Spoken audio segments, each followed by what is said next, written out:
A service of KIBMradio.com, the Internet's home for an all old-time radio.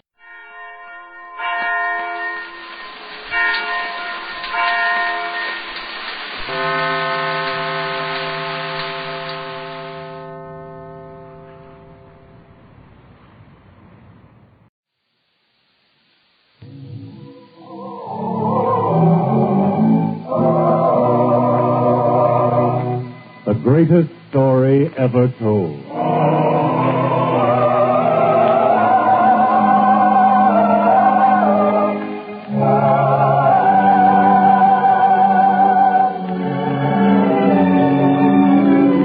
We present He That Loseth His Life, a drama based upon a teaching set forth in the 10th chapter of the Gospel according to St. Matthew, a teaching from the greatest life ever lived.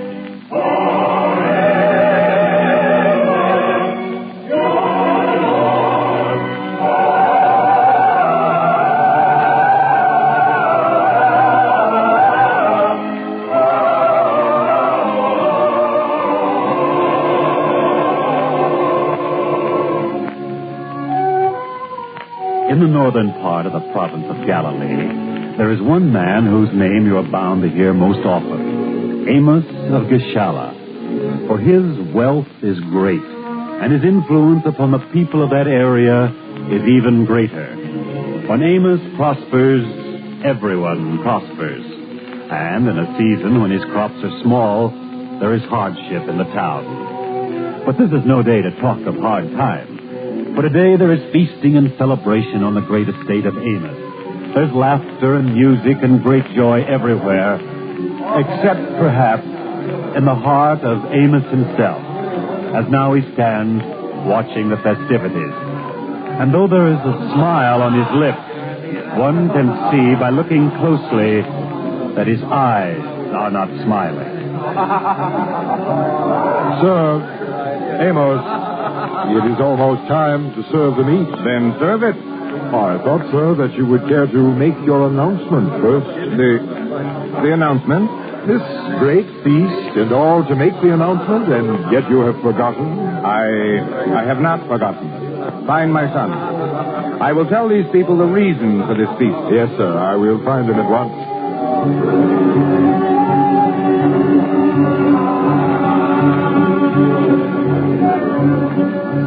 Sir, he is here. Good.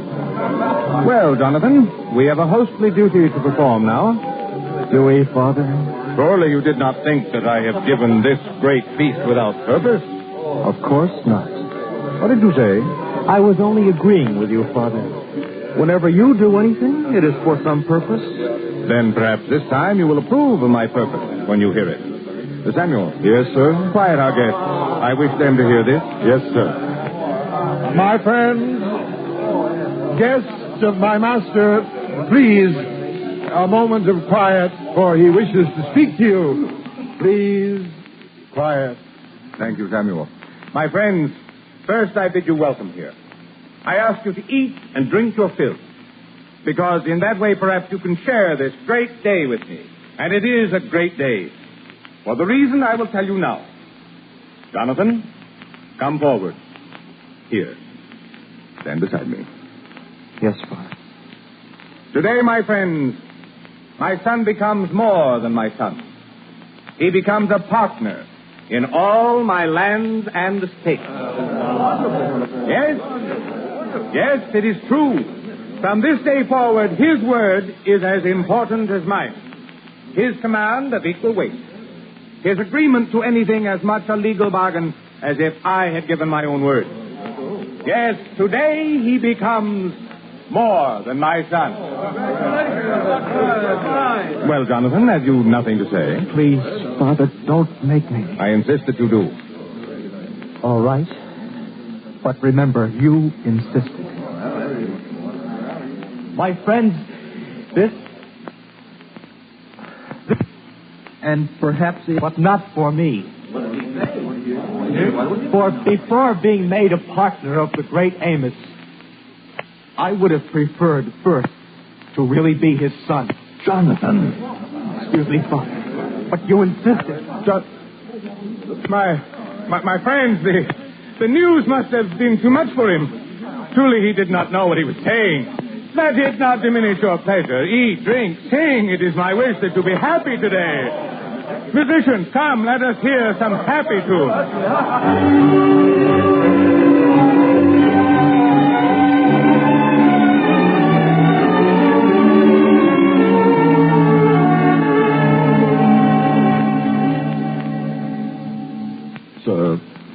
Sir, there is no reason to remain out here.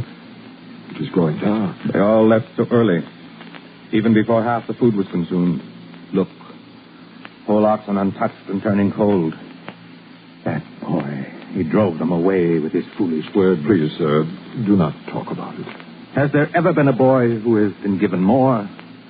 What I did for him today, is that something to be insulted for in front of all the townspeople? Please, is a little love and respect too much to ask? Sir, not now. We are not alone. They are all gone. In fact, the emptiness of this place can be very oppressive. Sir, there is someone there, standing a little way off. Oh, I see. Do you know the lad? He is not of this part of Galilee. Well, no matter. From the look of him, he is a beggar. We have food to give away. Give him all he wants. Yes, sir. Lad, you need not stand off that way. Come closer. And if it is food that you want, you may help yourself. Thank you, sir. I will not take much. Only enough for 2 people. There is enough for 200. Take all you can carry. Thank you, sir. Now, let me see. You are a very particular beggar. What's wrong with this piece of meat? It is not tender enough, sir. Indeed. You are very difficult to please, aren't you? Sir, it is not myself I'm concerned with. Who else can it be? Who are you talking about? He is resting by the side of the road. He is old and very tired. And if it is possible to spare him a few steps, it is a blessing. This old man, he is your father? No, sir. And about the tender portions of meat, it is difficult for him to chew, though he does not like to admit it. I see. But do not think that I will take a great deal of meat or waste any of it. The hard, crusty part I eat myself. So that he may have the tender portion, eh? Yes, sir. And all this you do for a stranger? Oh, he is not a stranger. Yet not a relation, either. No, sir. I like to think of him as my friend. Now, if it is agreeable to you, sir, may I select a piece of the meat for him? Of course. Go on, young man. Take whatever you wish. And you need not limit yourself to merely one piece.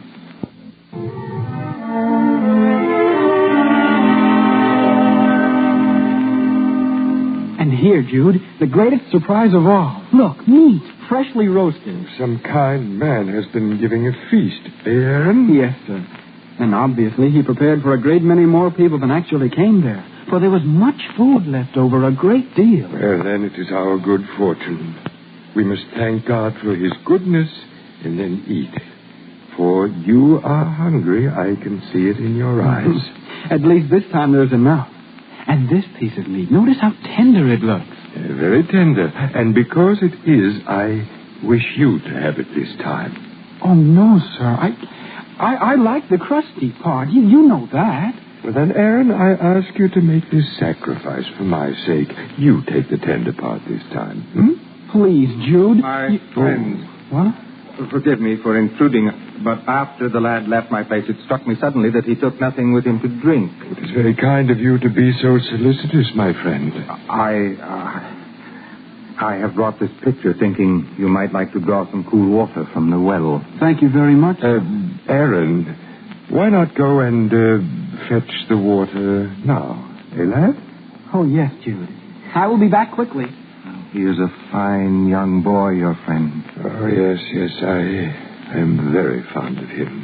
And he is fond of you, too. I can tell you that. You know him?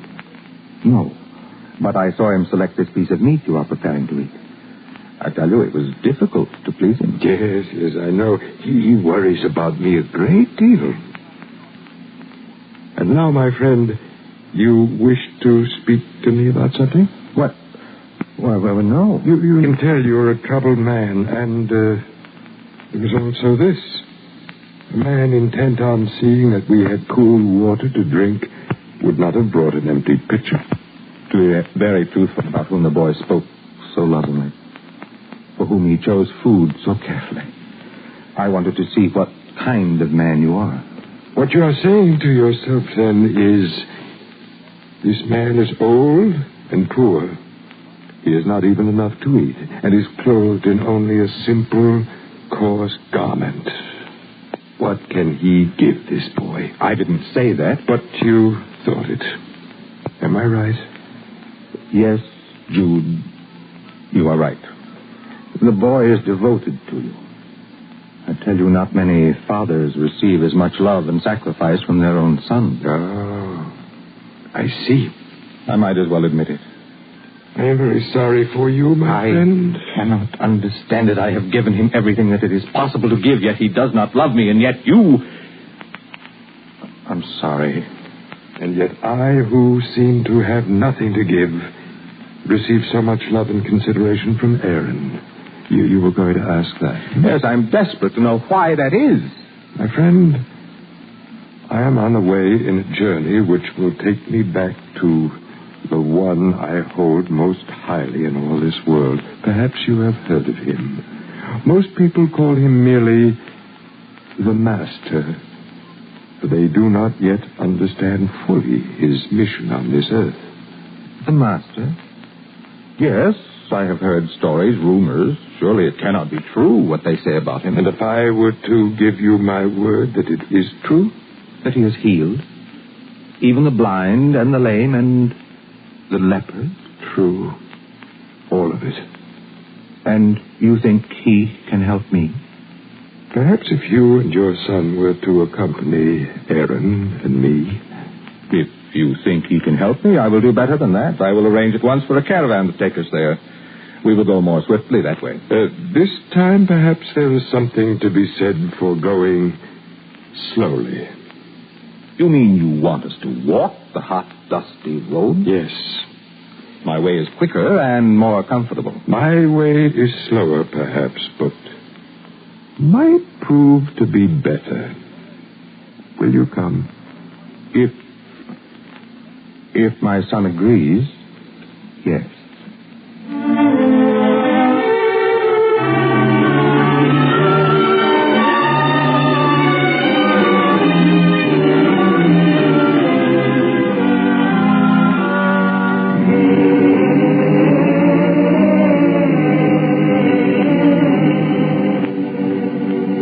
This is the moment I've been looking forward to for days now. Yes, my friend, and I trust that you meet it with an open mind and an open heart. I am sure that I am ready. It is my son that I am worried about. Why do you say that? Because during the entire journey, he has not spoken kindly to me. He has not changed in any way. I had hoped that he would. But perhaps we should not blame the boy altogether. Then am I to blame? What have I done wrong? We shall find out now. For I see that the Master has taken his place up there on the mount. He is going to teach us now. So this is your Master? You do not approve of him? There is something disturbing about him. Others find him reassuring. And now, as he looks out upon us and smiles, I think I find his face too gentle. And yet others find strength in him. Listen to him, my friend.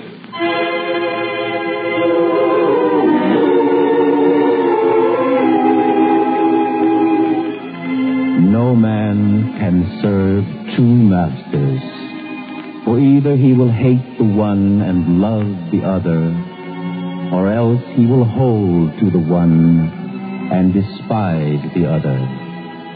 Ye cannot serve God and mammon.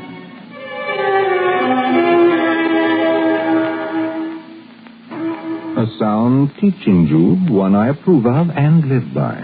Do you, Amos? I have never made the gathering of wealth the most important thing in my life.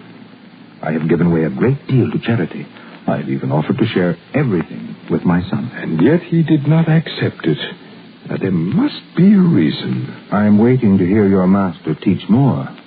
For I know if my son hears this, surely he will understand me better. We shall listen.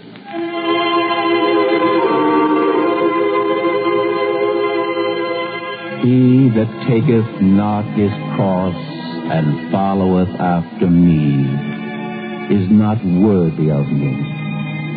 He that findeth his life shall lose it, and he that loseth his life for my sake shall find it.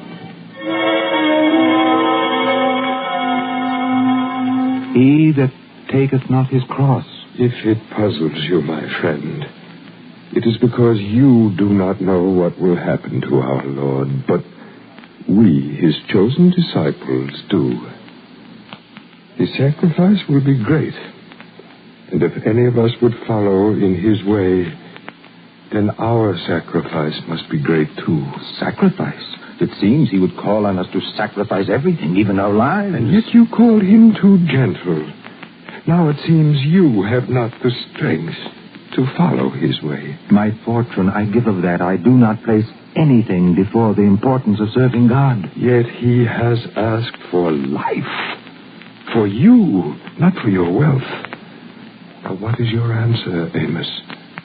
I cannot give it.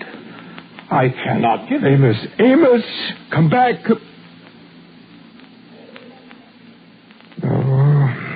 I'm afraid he will never come back now.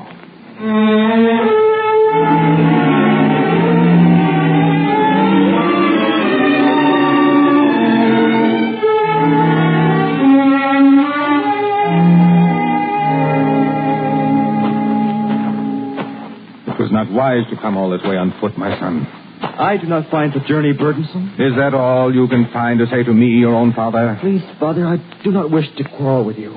In fact, I do not even wish to talk, if you approve. So now you will not even talk with me. It's not that, Father. But I am thinking over and over in my mind. I hear his words. And I want to keep saying them again and again, because I do not wish to lose them, ever. He impressed you so strongly? Have you ever seen such a face? Heard such a strong yet loving voice? I never have. Nor ever will again. I know it. Somehow I know it. My son, you know I have never really felt close to you before, or understood you before. But now I do. And I wonder, is it too late for us both to understand each other?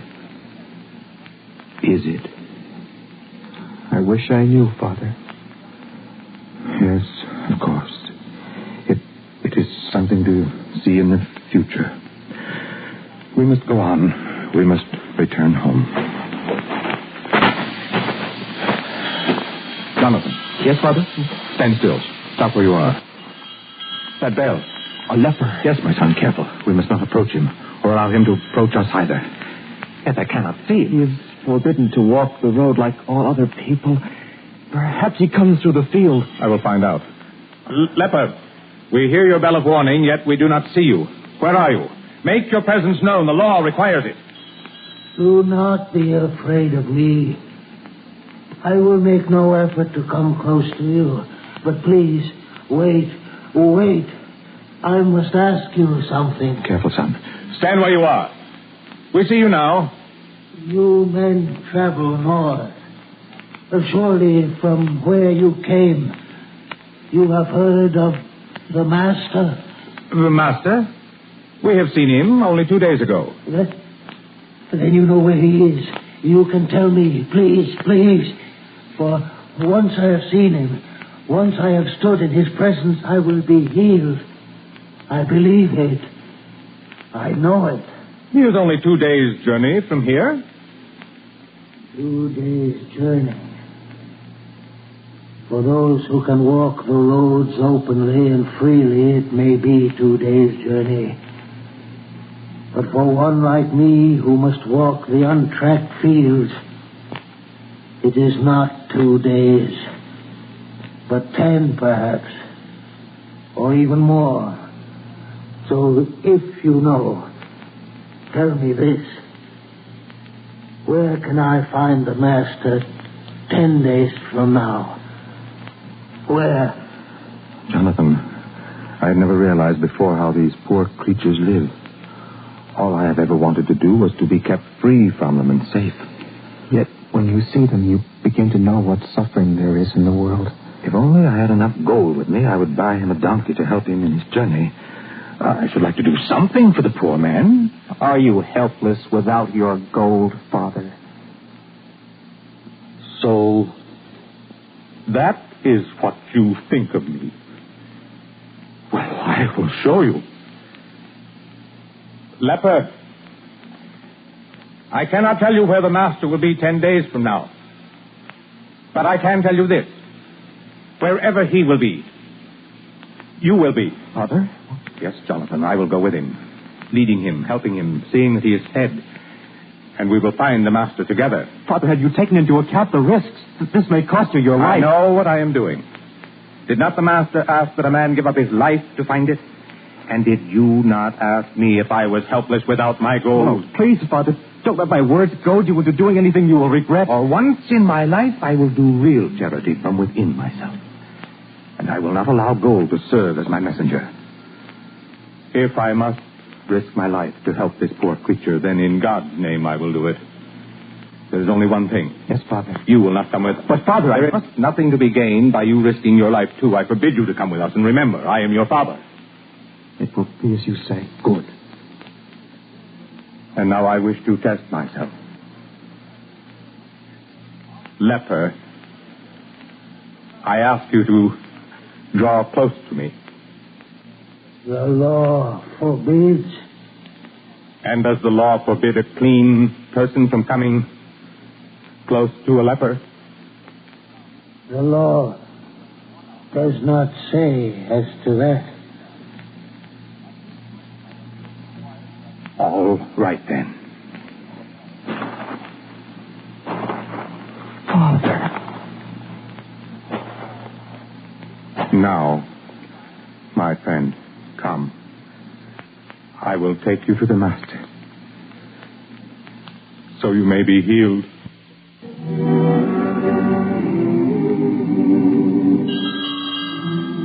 You need not sound your bell here, Elihu. I can be stoned for failing to do that. The law says so. Here I have seen them observe a different law. Here, the well do not shrink from the sick. Then, all that I have heard of the Master is true? True indeed. Yet it is strange that I saw all this before, and it did not impress me. It did not impress you? From the way you have acted toward me, I would have thought that you were one of the Master's staunchest followers. You would? Oh, yes, Amos. I thank you for those words, my friend. Come, I will take you to him.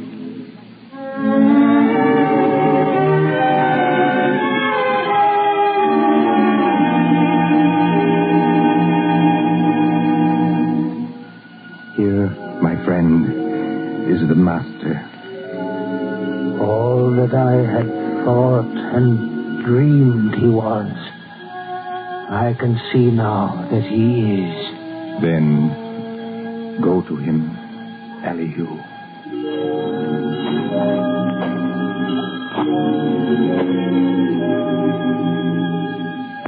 Lord, what need I say? That I am a leper? The sight of me is enough. The sound of my bell is enough. I am unclean and unlike other people. But I wish to be the same as they are. I wish to walk free and unhampered like all other men. Lord, I believe that if you will it, you can make me clean.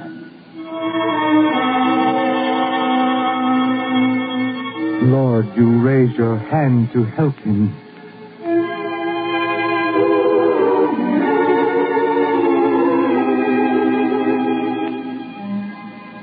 I will. Be thou clean.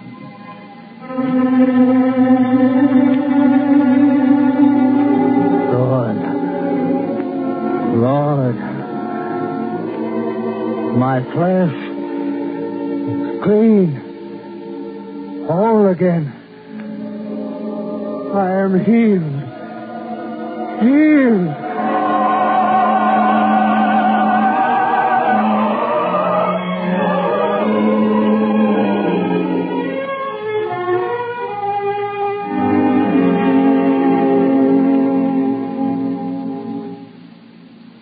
Amos, there are no words to express my thanks to you. It was the Master who healed you. But your willingness to sacrifice made it possible. Give your thanks to God, my friend. Truly, you must be a good man. A man of great kindness and compassion. That you would risk your life for a stranger. To hear such words from your lips, one could not be better paid for any sacrifice. Father. Jonathan, what are you doing here? I forbade you to come. Father, you forbade me to come with you. But you did not say that I could not return here to the Master. True, my son. And I had to come back here. I wanted to be here to see you bring that poor man to the Master's feet. And I did. Father, I must confess now that I misjudged you. It was a fine and wonderful thing that you did. And yet, I did not think you capable of doing it. I wish to apologize to you. I am the one who should ask your pardon, my son. For till I heard the Master, I was not capable of making such a sacrifice. Yes, the Master was right when he said that you can find your life by giving it for his sake. For through this sacrifice, I have found a great deal. I have found a part of myself that has too long been lost. And I have found the precious thing I have always wanted. The love and respect of my son. Yes, I have found my life through his way.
On this same station, we will present another episode in the greatest story ever told from the greatest life ever lived.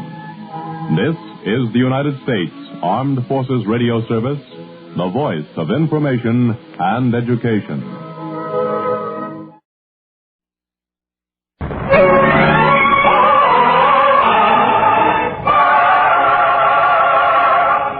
The greatest story ever told.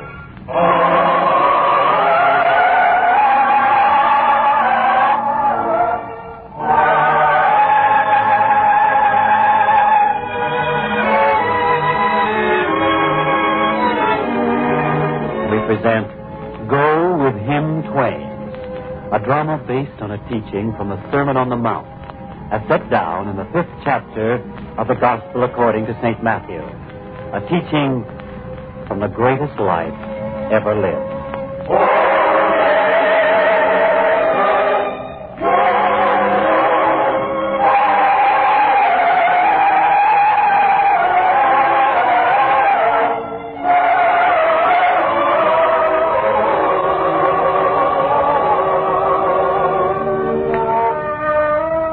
It is afternoon in Galilee, and the sun stands far to the west.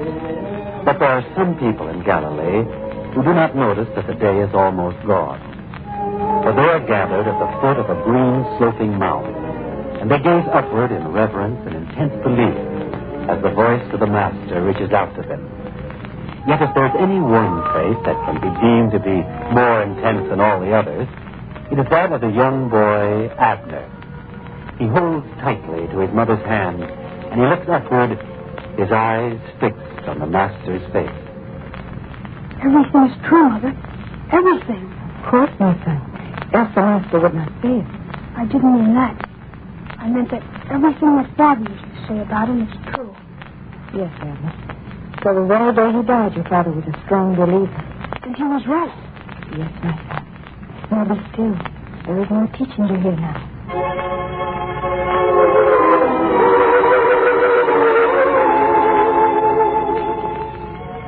I say unto you, that ye resist not evil, but whosoever shall smite thee on thy right cheek, turn to him the other also. And whosoever shall compel thee to go a mile, go with him twain. I say unto you, love your enemies, bless them that curse you, do good to them that hate you, and pray for them which despitefully use you and persecute you.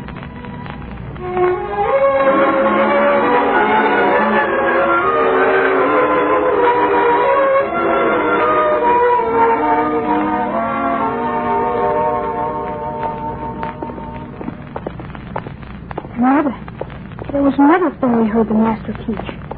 Remember when he said, whosoever shall compel you to go a mile, go with him twain. There was not a single word he said that you do not seem to remember, my son. You are just like your father was. I want to be like my father. Of course, my son. You know, where have you been all day? You've been what is it? Since early afternoon. We have all been waiting for you, all your friends and neighbors.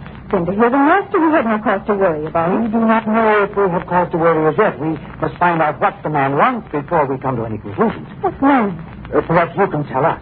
For he won't. All he has done is to ask questions. And as though he were a Roman. Such arrogance, such contempt for others. Well, who is this man? He came here this afternoon, right to your house. He asked questions and probed into everything. And now he's waiting for you and for the boy. I cannot understand why any stranger would be curious about us. Neither can we. That's why I waited here for you, to warn you, to prepare you. And do not be afraid of him. You have friends who will protect you. Of course, Reuben, I know that. But we must find out who this man is. Come, Abner, quickly.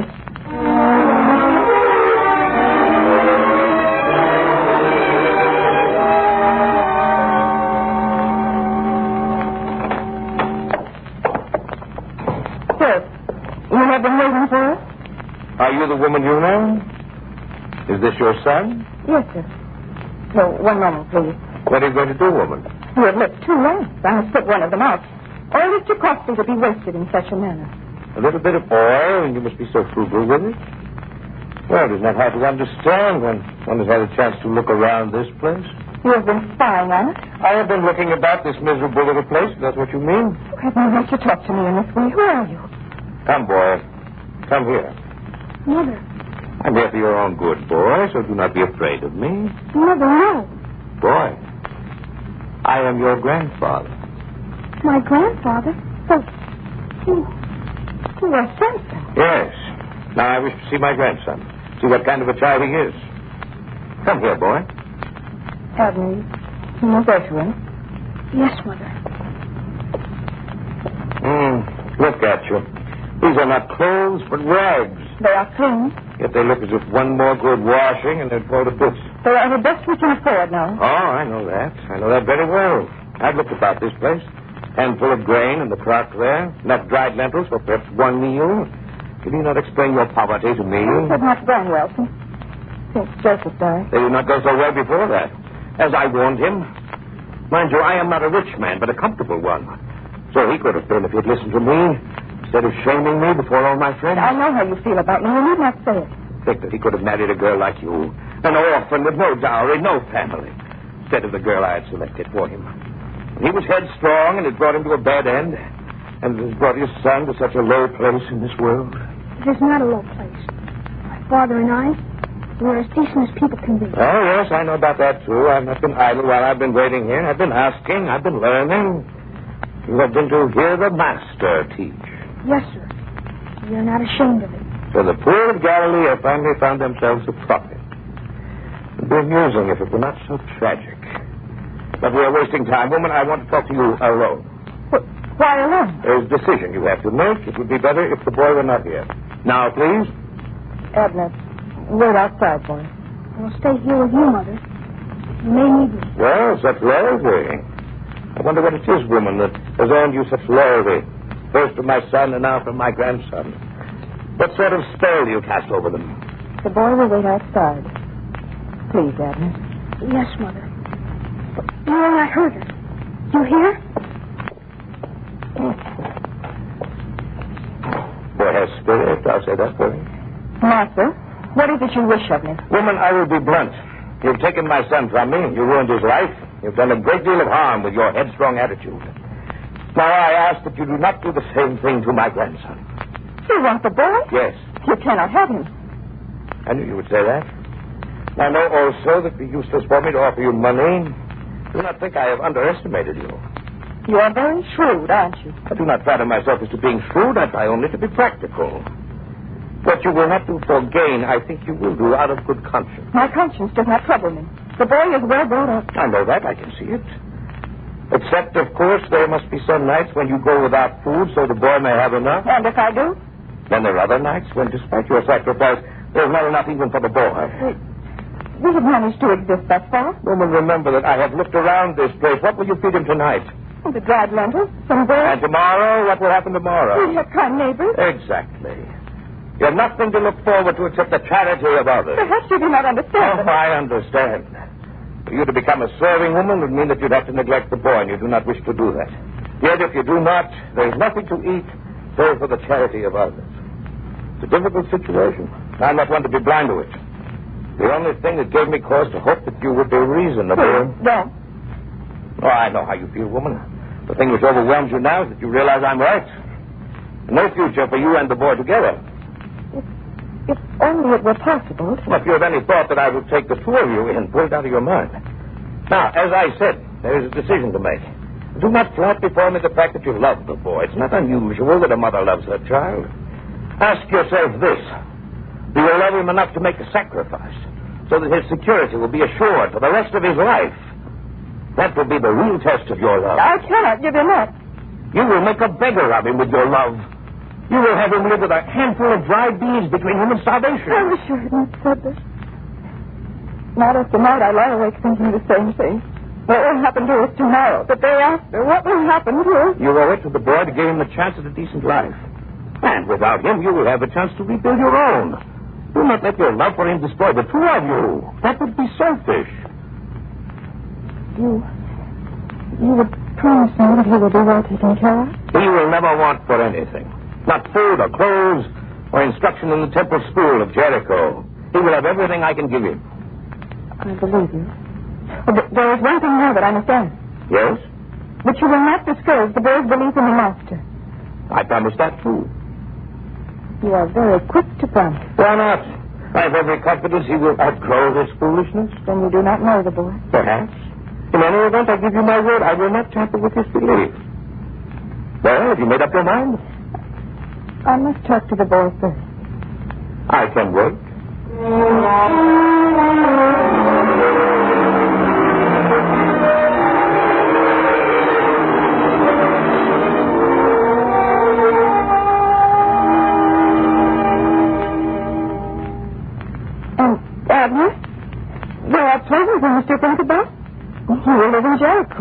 Your father lived there. I know. He used to tell me about it. People will know you were putting your father and liked him very much. But people only here. And there will be a fine house and good food. And not just from time to time, but every day. Think of that. But year after year. If they will not be together, there will still be something that we will share. If I cannot sue, we will have our memories and our thoughts of the Master to share. And even though we may be far apart, you being in Judea and I in Galilee, still that will hold us together in spirit. I will run away. I will come back here. No, Abner, we will do what I say, for it is the best thing. He doesn't like me. I can see it. He's a hard man. Stern. He's not like my father at all. Then, Abner, perhaps it will be your duty to change him if you can. I will run away, I tell you. No. Please, Abner. Do this because I asked you to do it. You don't want me to go, do you? No. Still you must. You understand? Yes. Yes, Mother. I understand. But if ever I have the chance, I will come back. You'll see.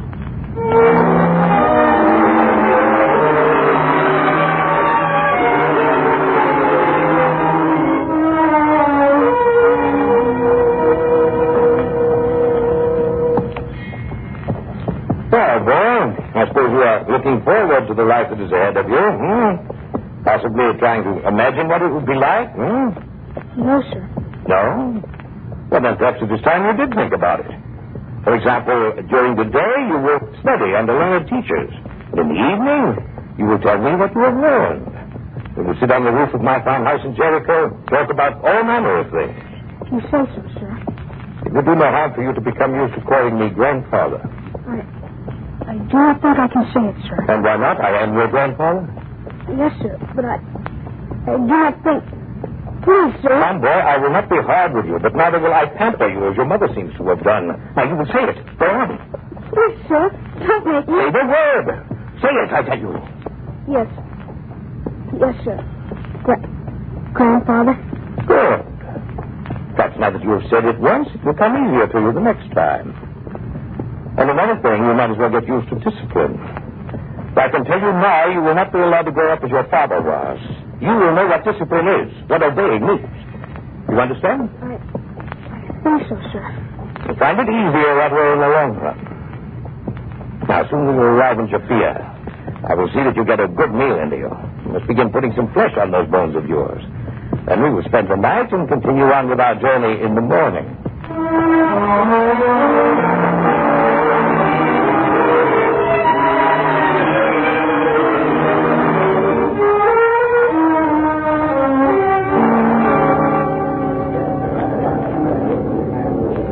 Innkeeper, I wish some fine roasted meat, some fresh bread, and some wine.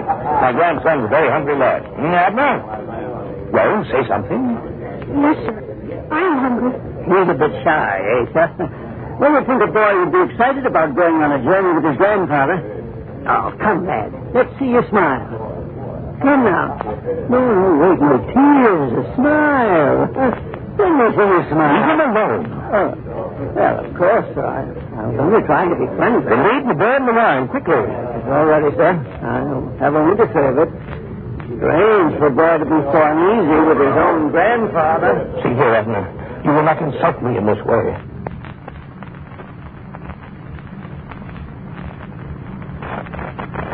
I didn't mean to insult you, sir. I couldn't help it. I couldn't. You will force yourself to smile. And remember to call me grandfather.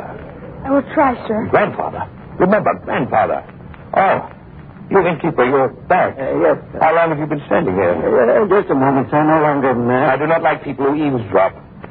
Set the food down beyond your way. Yes, sir. There, the platter of meat, some loaves of bread, and the flagon of wine. Portion out some of the meat for my grandson. Yes, sir. Here, boy, here's a fine, tender piece of meat for you. Here, let me tear it apart for you. There. Oh, what is it, boy? Too well done? Or not enough? Well, start eating. Abner, pick up the meat. Start eating. Not without saying a prayer, sir. Oh, yes, of course. Good Lord, we thank you for this food which you have given us. Amen. Now, Abner? Sir, my mother and I, we say another prayer. Oh? Yes, sir. Our Father, which art in heaven, hallowed be thy name. Thy kingdom come. Thy will be done on earth as it is in heaven.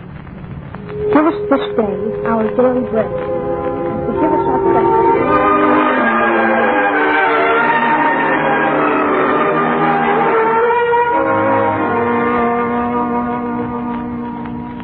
Well, sir, did you find everything to your satisfaction? Quite satisfactory, ain't it, sir? But I see the boy has not finished his food. Well, no wonder he's asleep. Yes, he's tired from traveling all day. But that was not the reason he didn't finish his food. Then he didn't like it? Not that I read. Before he fell off to sleep, he said something about a little to give to the beggars at the town gate. Oh. And him without enough flesh to cover his bones. Oh, so is it not a fine thing? A noble thing in a boy that he thinks of others when he himself is in need. He's a foolish boy, but he'll get over it. Perhaps you will not like to hear it, but there is one thing I hope he does not get over. Really? That prayer, he says. I cannot tell you what it meant to me to hear him say it. Wherever did he learn such a prayer? From the Master. A fine prayer. Very fine indeed. And he's quite a nice boy, your grandson. So that as though your daddy is my grandson. Oh, I didn't say he wasn't. You inferred as much? Oh, no, sir. He is my grandson? Well, you have good reason to be proud of him, sir. He's a well-brought-up boy and righteous. Yes, very righteous. Enough talk. Show me where we sleep for the night. Let's put the boy to bed. Oh, yes, sir. This way. Oh, carry him. This way, sir.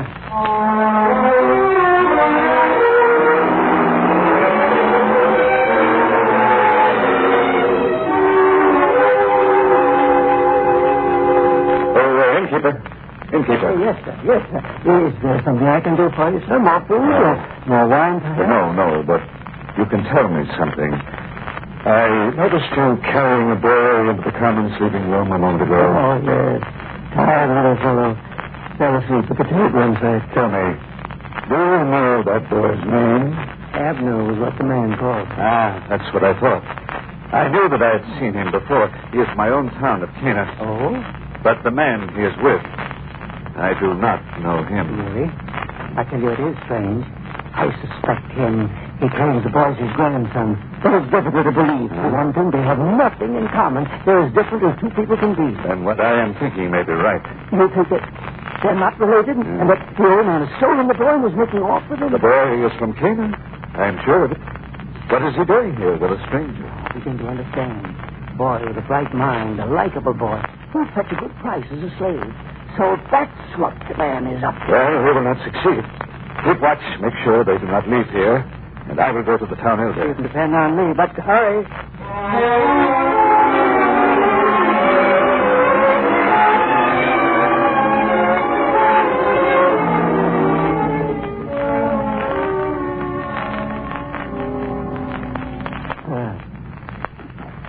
Sir, wake up, sir. There's someone to see you outside. What do you want? Let me sleep. That's very important. And please don't let me speak any louder, for I do not wish to wake the boy. Now come, sir. Someone to see me? Yes, sir. Must be a mistake. And I will go out with you. Yes, sir. Careful in the dark. I didn't wish to light a lamp. It woke the boy, and he seemed so tired. I will be careful. The door is right here, sir. Yes. I see it. Right out this way, sir. There. That's the man. See him? Yeah. Let go of me. You have no right to seize me. You had better go along, sir. But I have done nothing wrong. That will be for the town elder to decide. Now go along. But the boy, I must not desert the boy. Don't worry about the boy. I will see that he gets back to Cana and to his mother again. He is not to go back to his mother again. You don't understand. The elder will understand. Tell your story to him, if you dare. Now, come along.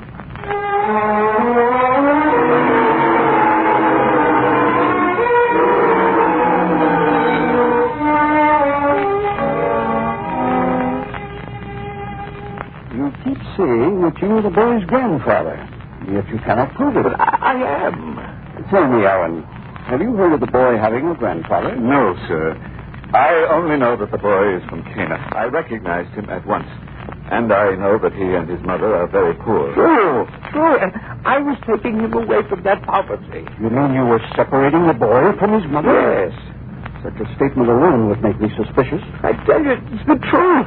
The mother gave him up. Willingly? Well, I would not say she gave him up willingly, but she did give him up. And, innkeeper, you say that the two are very unlike each other? Yes, sir. As different as night and day. They even pray different. There's no crime in that. And the boy treats him like a stranger. He doesn't call him grandfather. Now, believe me, if it were not true, I wouldn't say it. After all, what have I to gain? I'm doing myself out of the money he owes me for food and a night's lodging. Would I lie to cost myself money? Of course not. Well, sir, do you have any proof that the boy is your grandson? Is there anything you can say? What can I say? What can I show you? Then we shall have to ask the boy. The boy? No. No, don't do that. Why not? Would not the boy know if you're his grandfather? You don't understand. The boy has no reason to like me. He wants to go back to his mother. He would deny that I'm his grandfather. Strange that you would not want the boy himself to tell me. It is very suspicious. Well, innkeeper, Aaron, you two may go back to the inn.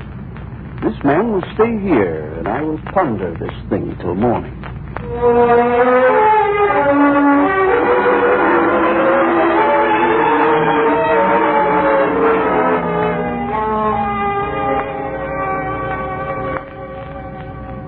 I cannot understand. How can anything like this happen to me? I'm an honest man. I've done nothing wrong. It is morning. We can ask the boy now if you wish. No, I'm trapped. I'm a man at the mercy of people who hate and suspect me. How could this have happened? I will try to be as lenient with you as I can. Sir, I could not hold him back. He fought like a little tiger. He insisted on coming here even after I promised to take him home to his mother. So, this is the boy? Yes, sir. Come here to me, boy. Yes, sir. Well, now, lad, there are some questions I had been intending to ask you. No, don't ask him. I tell you, he will deny me. He wants to go back to his mother. Don't let my fate rest on his answers. Sir, this man is my grandfather. And I heard what happened to him. I have to come here and tell you. Abner, you told him. You told him. One moment, sir. Boy, tell me. Do you say this because of any threats he's made against you, or because you feel he might harm you in any way? Sir, I tell you, I promised him I would take him back to Canaan, to his mother. Tell me, boy, don't you want to go back to your mother? More than anything in the world. Yet by telling me what you have, I must turn you over to your grandfather. Do you realize that? Yes, sir. I know that. And still you insisted on coming here. Why? I could not let you do any harm to him. Not to any man. Even though it means that you must go with him to Jericho and live there? Sir, we have been taught that if someone strikes you on one cheek, you must not strike him back. You must turn your other cheek to him. If a man forces you to go a mile with him, you should go 2 miles. Sir, we try to love those who do wrong to us. Your mother brought you up this way? We've often gone to hear the Master teach. And what he teaches, we both believe. I can see that. Well, the matter is out of my hands now. You may take your grandson and continue on with your journey. I thank you, sir. Cannot tell you what it means to be free of suspicion again. Now you know what a fine boy my grandson is. And I know why, too. It is something you might ponder with profit. You need not think that I am a man without feeling. That I am blind to everything but my own wishes. If I have been, I can tell you that I am no longer that kind of man. You cannot be as frightened as I was. As dependent upon another person's mercy as I was. And forget so easily. It is not so much because of the boy that I am free now, as because of the way his mother raised him. then you appreciate that. I do, indeed. What the boy is, what he does, is all because of the way she raised him. I've hated that woman for a long time, accusing her of separating me from my son, and then from my grandson. It is I who separated this family. I know it. It's all very clear to me now. Well, in heaven's name, man, will do the decent thing. Go back to Cain. Bring his mother with us to my home. Can you do anything else now? You're right. We will start back for Cain at once. Grandfather. Oh, Grandfather. Yes. He called me grandfather. Without any urging, he called me grandfather. I trust you will continue to deserve that honor. In fact, my friend, I have a feeling that if you give yourself over to these two, your daughter-in-law, your grandson, they may yet make a fine man out of you. For it seems that not all the Master's miracles concern the lame or the lepers. There is a blindness of spirit that he heals too.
On this same station, we will present another episode in the greatest story ever told from the greatest life ever lived. This is the United States Armed Forces Radio Service, the voice of information and education.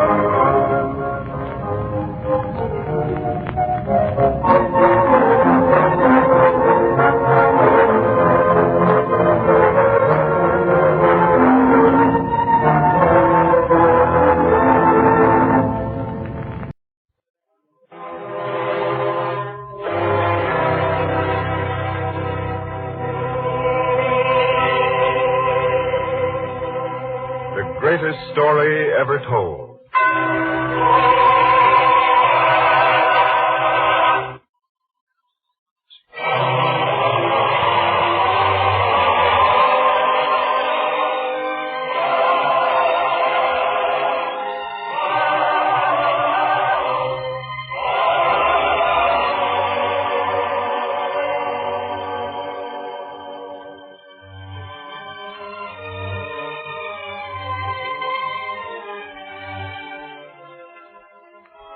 Tonight we present Sufficient Unto the Day, a drama based on the teaching from the greatest life ever lived.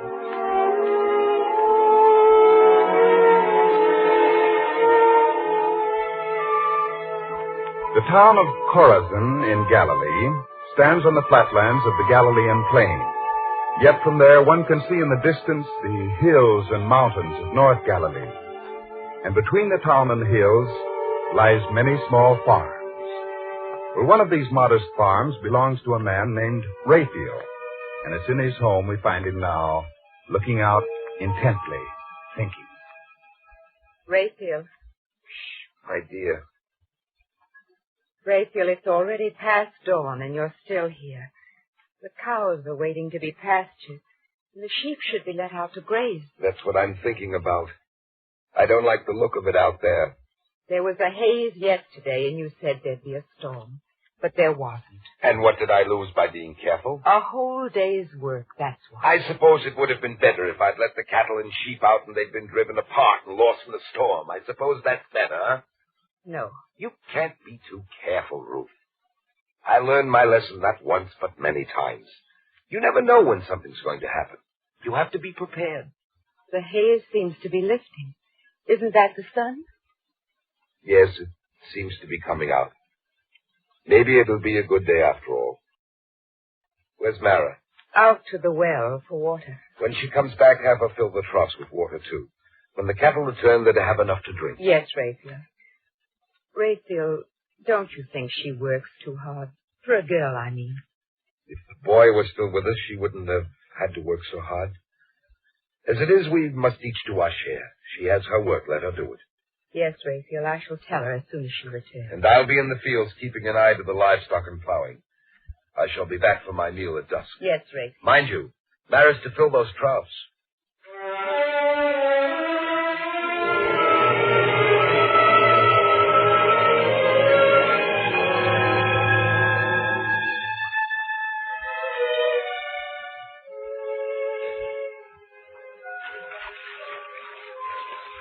Mara, dear, you should rest now. Mother, I didn't hear you come out of the house. I've been watching from the doorway. You're working too hard. This is man's work. Only 9 or 10 more buckets of water and I'll have the troughs filled. Then do it after you've had your midday meal. No, I can't start now. I promised Jonathan he could come here this afternoon, that we could talk a while. I think it'll be a better life for you when you two are married, my dear. I hope so. Jonathan seems like such a fine young man. So pleasant, and yet with good sense to him. I'm glad he's the one. Mother, he'll be asking again today. What can I tell him? I don't know. I talked to your father last night. He didn't seem quite ready to give his consent. But why? You know your father. Always worrying. He began to think of all kinds of things that could happen. None of them good, I suppose. Oh, you know him as well as I do. He said Jonathan isn't too well off. If there were a drought or a lean year, or if he fell ill, then it would be my burden to feed him and our daughter. That's the way he talked. Has he always been like that? When I first knew him, he seemed to be cautious. That was what my father liked about him. But then, after a while, I began to realize he was afraid. Afraid all the time. It's not a good way to live. To think you've put up with it for so long. I'm sorry for you, Mother. My life is spent. But yours, it's really just beginning. I hope you have a better life than I. And you will, if only I can convince your father. Mara! Oh, that's Jonathan now. Perhaps he'd like to have the midday meal with us. You ask him, Mara. Yes, Mother, I will. Jonathan, I'm here. By the trough. Oh, there you are. You're early, Jonathan. Yes, I set myself a stint for the day to plow the field behind my house. I was so anxious to see you that I finished quicker than I expected. You see, being in love has its good side, too. It makes a man work harder. I haven't finished my work yet. Well, then I'll help you. Together it shouldn't take long. All right. And then Mother will have the meal prepared. You'll stay and eat with us, won't you, Jonathan? Of course. Now hand me that leather bucket and I'll show you how a trough should be filled.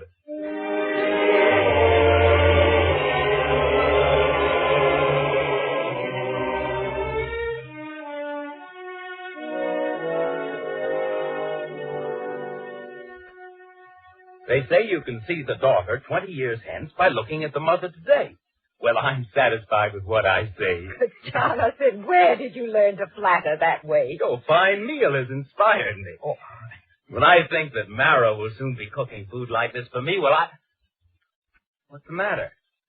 Nothing, Jonathan.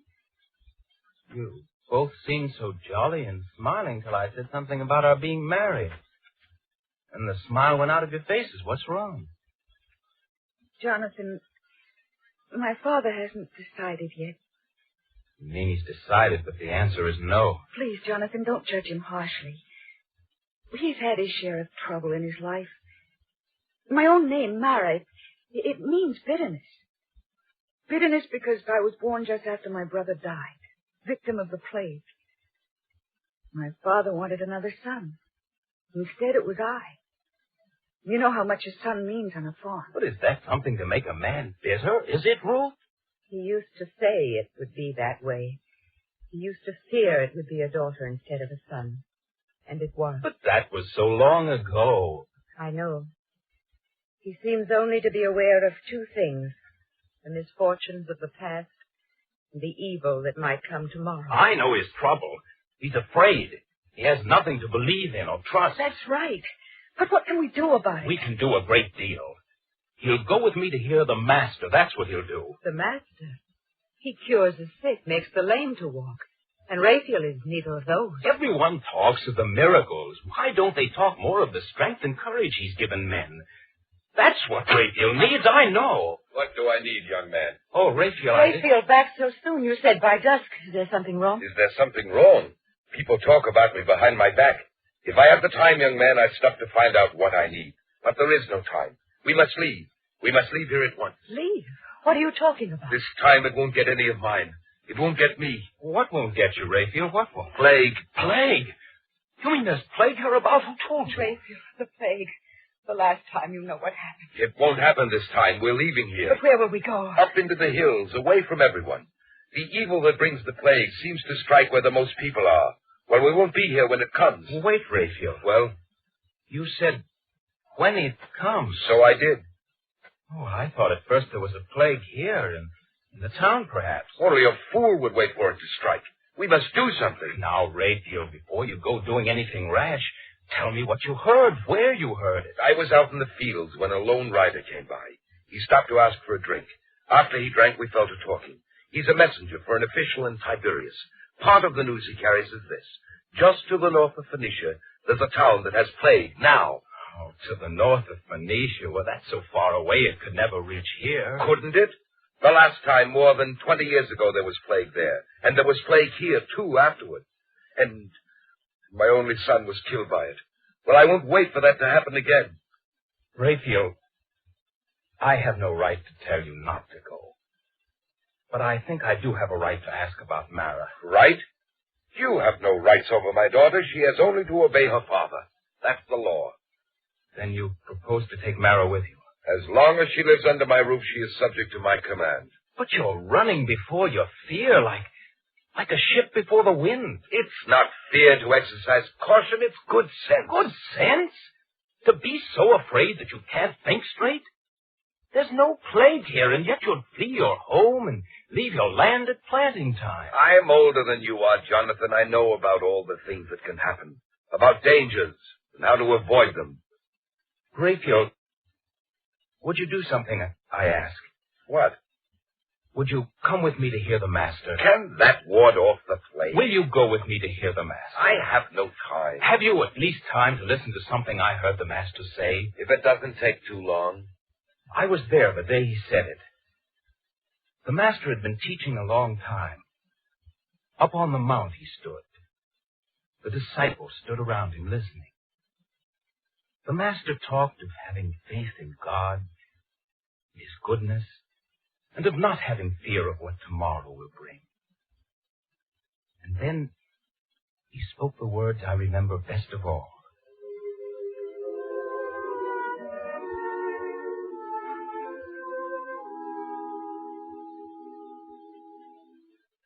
Take therefore no thought for the morrow, for the morrow shall take thought for the things of itself. Sufficient unto the day is the evil thereof.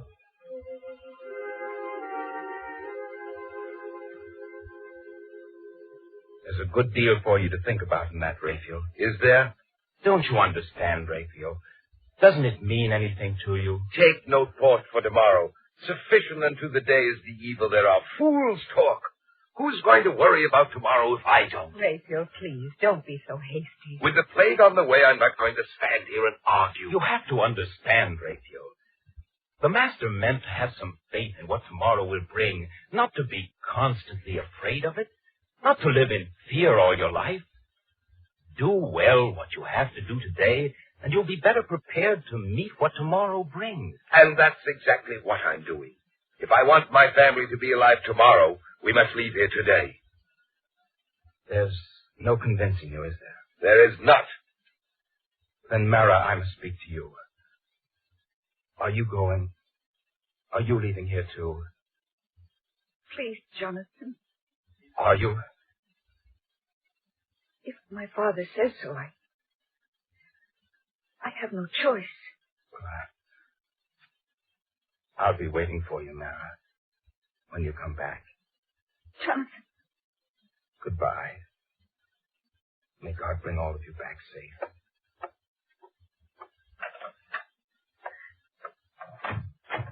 Jonathan.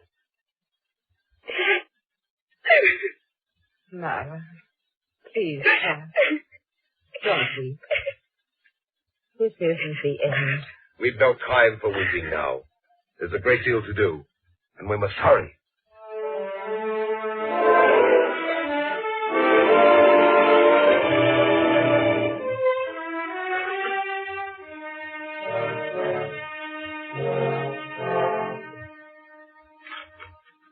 You and Mara can begin bringing all the things here. You think it'll be safe to bury them? It's as though an enemy was sweeping down. We must carry with us what we can, and all else we must carry. Begin bringing the things from the house. Yes, Rachel. And have Mara help. Let the poor girl be. You'd think I were trying to harm her instead of keep her safe. There'll be time later to be married. The thing to do now is to make sure you're alive. About the fields, Rachel. What of them? Who's going to run off with the fields? I meant to have planted them, and not stay here to reap. Better to stay alive and eat less next year than to have food and feed it to mourners at your funeral. Now bring the things out.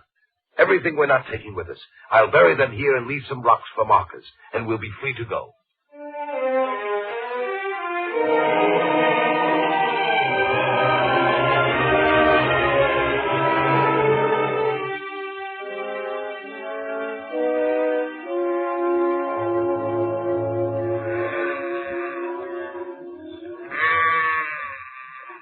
Sure we left nothing behind? No, Rachel. And Mara, did you make sure the fire was out? Yes, Father. Then each of you take one of the smaller bundles.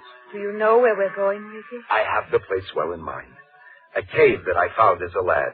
We can be protected there, and alone, too. The plague won't find us. Come now. I'll drive the sheep and cattle. You two walk alongside in case any of them stray. Here, Mara, I'll help you get this bundle set on your back. I won't go. Mara. I won't go. I won't leave home and Jonathan just to run away. You'll do as I say, Mara. I'm your father. Please, my dear. Jonathan was right. Because Father's afraid we're rushing away from something that doesn't even exist. And headlong into something we don't know. We'd still have our son if we were wiser the last time there was a plague. But there is no plague here. No one's come down with it. Mara, are you going to desert your father and mother now? All right. Help you with your bundle. There. And you, Ruth. There. And now we're ready. Let's start. There, you see? You said we couldn't go and we're already on our way. Don't worry. We've enough to eat to keep us till it's safe to return. Mother. You're crying. Don't know. But you are. To leave your own home like this. To flee as from a marauding enemy. I'm not young anymore, Mara. I don't like to leave my home. Don't worry, Mother. We'll be back. Whenever he thinks it's safe, we'll be back. Come, you two. No lagging. We must hurry. Hurry.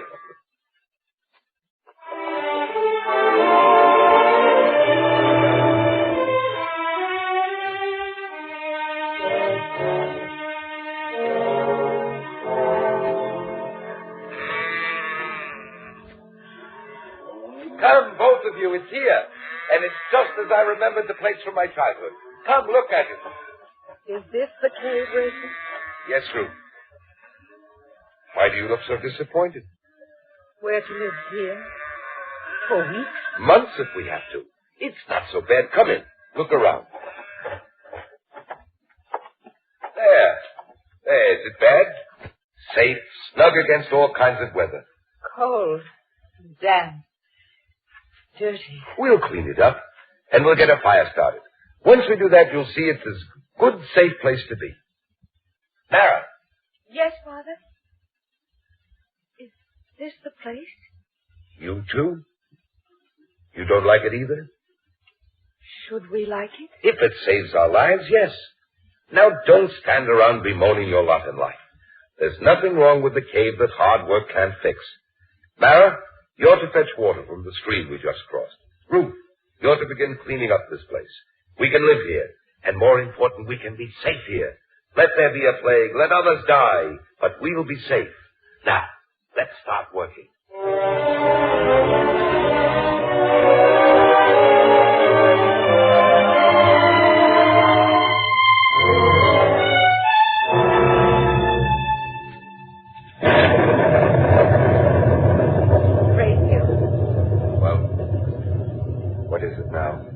How long will we have to stay here? Stop nagging, Ruth. I have a great deal to worry about without being annoyed by you. You're safe from the rain, aren't you? It's warm in this cave, isn't it? Not so warm as it used to be at home. One could feel secure against a storm there. You could get plague there, too. It's been months. Perhaps it's come and gone by now. You can't be too sure. And most of the flour is gone. What will we eat?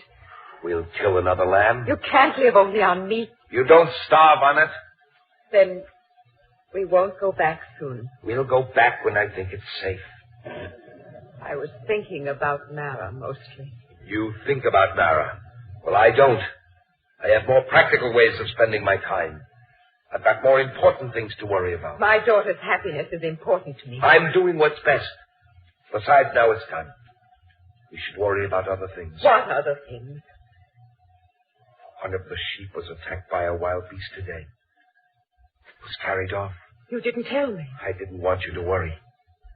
But when I see you concern yourself about trivial things, then I feel it's time you knew the truth. Once a wild animal discovers a source of food, it comes back. It might even come back leading a pack of its own kind. All our food is threatened now. Then we should leave tomorrow. We'll wait and see. What else can we do now?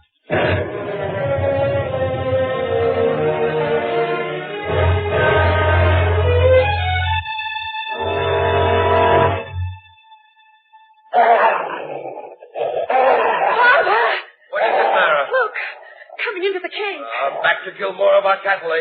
Where's my staff? Wait for this.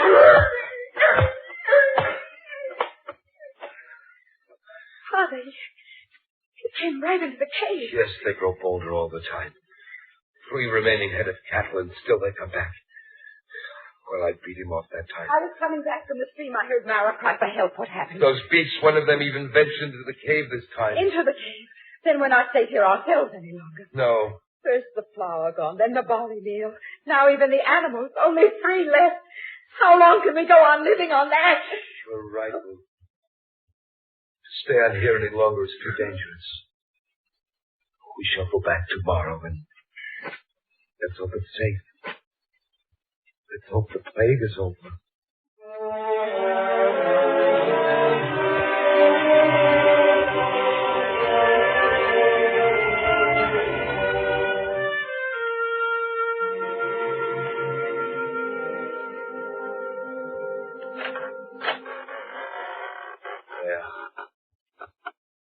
There is your home, Ruth. Look at it. Travelers have stopped here. They used this place and left it dirty and uncared for. Yes. And did you see the fields? Picked clean. I don't mind that. At least the corn serves some purpose.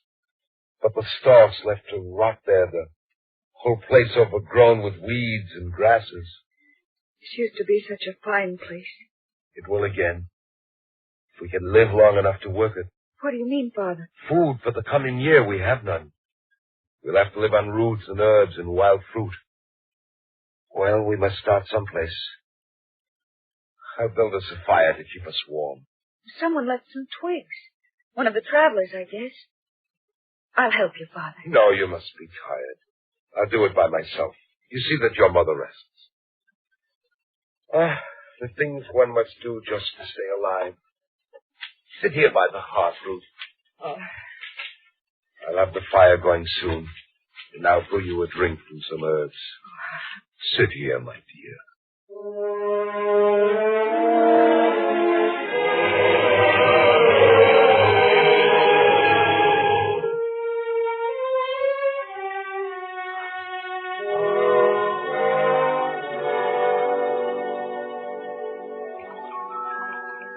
Here, Ruth. Drink this. It'll make you feel better. What's going to happen to us, Rachel? I don't know. We're alive. We have our health. We'll find some way out of our difficulties. I hope so. After all, it's better this way than if one of us had died in the plague. Yes. At least we're safe. That's something to be thankful for. Isn't it, Mara? I suppose so. You still hold your bitterness, don't you, child? I don't know. After all we've been through. Fleeing like criminals. Living in a cave like animals. Coming back home to see our own house despoiled like this. I don't think I can feel anything anymore. I'm just empty. Empty. Don't ever believe that I didn't do this for your sake, for your mother's sake. A man must protect his own. I wouldn't be a father or a husband if I didn't. Here, child. Drink some. Who's that? Who is it?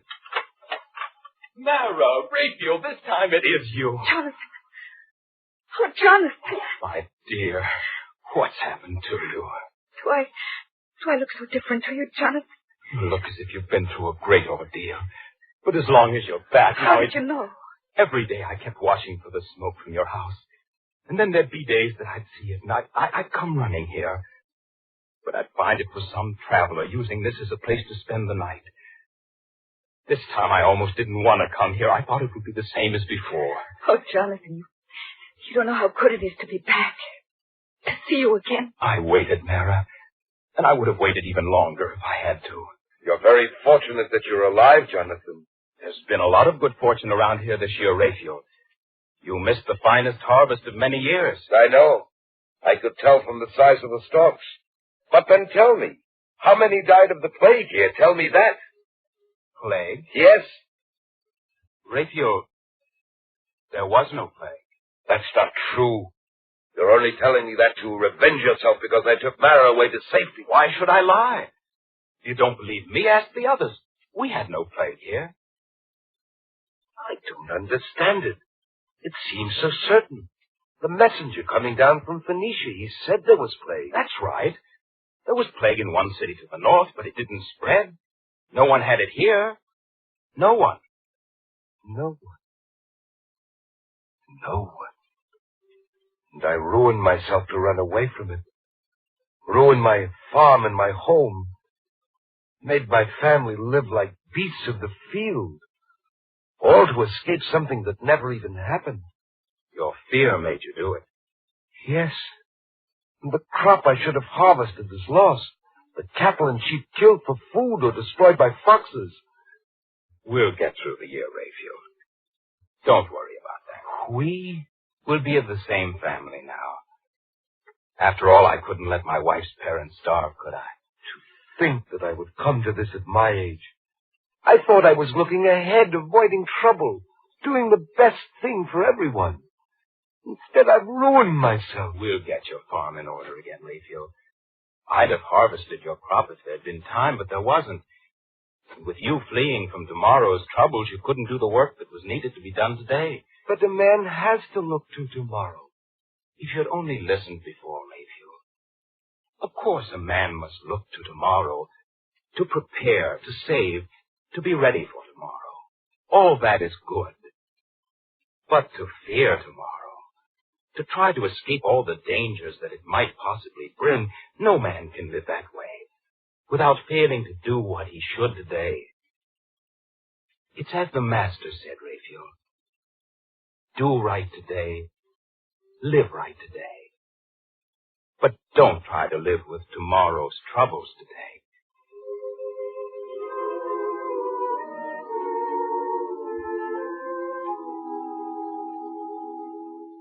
Take therefore no thought for the morrow shall take thought for the things of itself. Sufficient unto the day is the evil thereof.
This has been Sufficient Unto the Day, another episode in the greatest story ever told, from the greatest life ever lived.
Nicodemus, a drama based on an event described in the 3rd chapter of the Gospel according to St. John.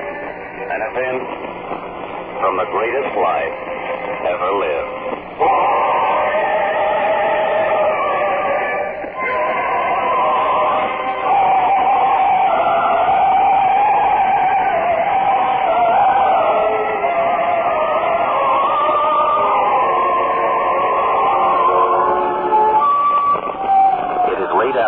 Galilee, and at a modest house, 2 men seem to stand guard. And this is strange, for they are not military men, and carry neither spears nor shields. Yet they are watchful and alert. And now, suddenly, the taller, broader man of the 2 stares apprehensively down the road and says sharply, "John, look. Yes, Peter. That man is coming down the road. Well, can there be any doubt that he's coming here?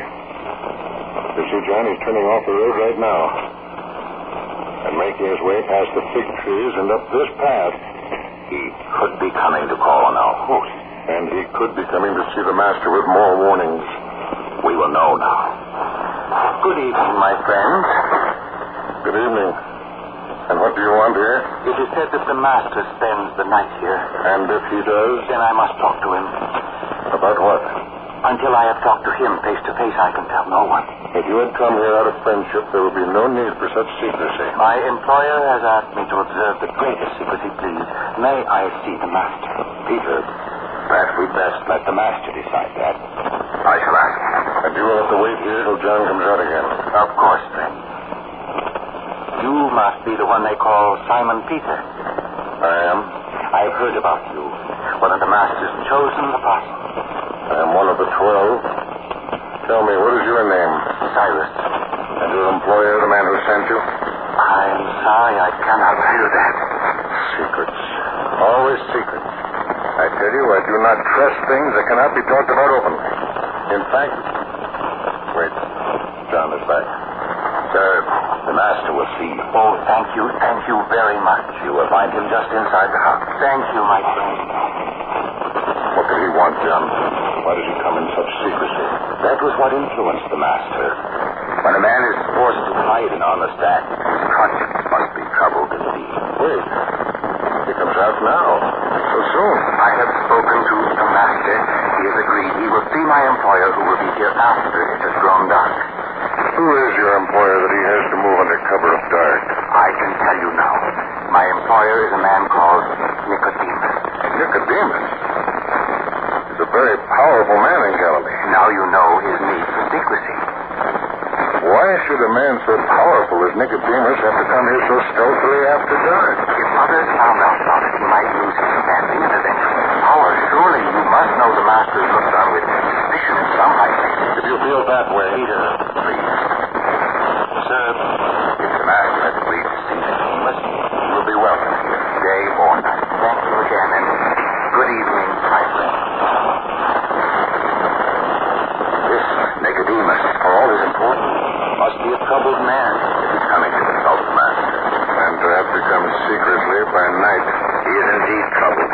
If he's even afraid to show that he must have help. Yes, this Nicodemus must be a very unhappy man.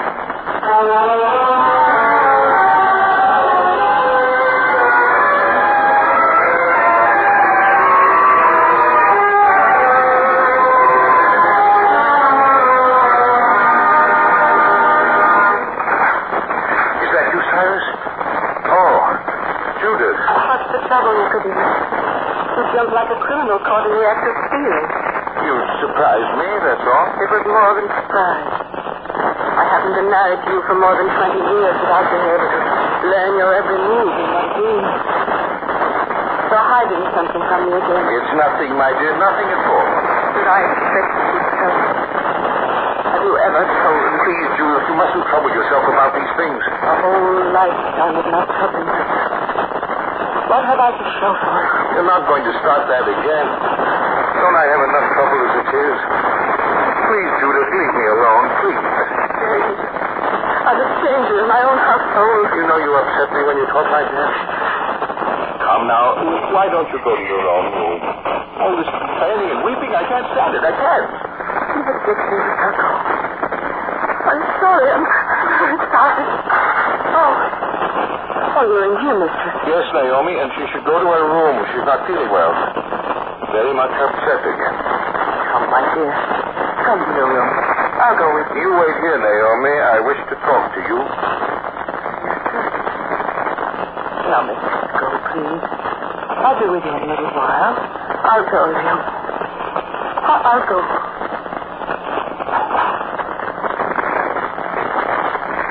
You wish to talk to me, sir? Naomi, I've hired you to do only one thing, to take care of my wife. For that, I pay you well, don't I? Yes, sir. Your son has a good place to sleep and enough food. He even goes to temple school, isn't that right? Sir, I hope I haven't displeased you.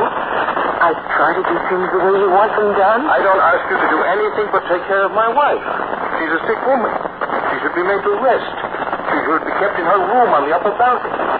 That's all I ask you to do. That's not what the physician said. Don't tell me what he said. I was here when he called the last time. You were away on business. I listened to his instructions very carefully. He He said to make her rest. That's true, sir. But not to keep her in her room all the time. Why, that's like making a prisoner of her. How dare you? After all, it's for her own good I'm doing this. It's not the best thing for her to mix with other people. Sir, if only you could see the difference in her when she's among us. Yesterday, before you returned, she was down in the courtyard talking with the other women. Which other women? The wives of your servants, of course. Well, so you have my wife sit with them. I forbid it. After all, I have my pride. You didn't. She enjoyed being with us. Would you deny her? You needn't be so concerned with what is denied to my wife. She may have anything her heart desires. After all, I'm one of the most powerful men in Galilee. Sit with the servants. Woman, you have made your last mistake in this household. That you may pack up and take your son and be out of here by morning. That's what I mean. Please, sir, I don't care for myself, but my son. Where will I go with him? Where else will he be able to go to school? You should have thought of that before you disobeyed my orders. Now go.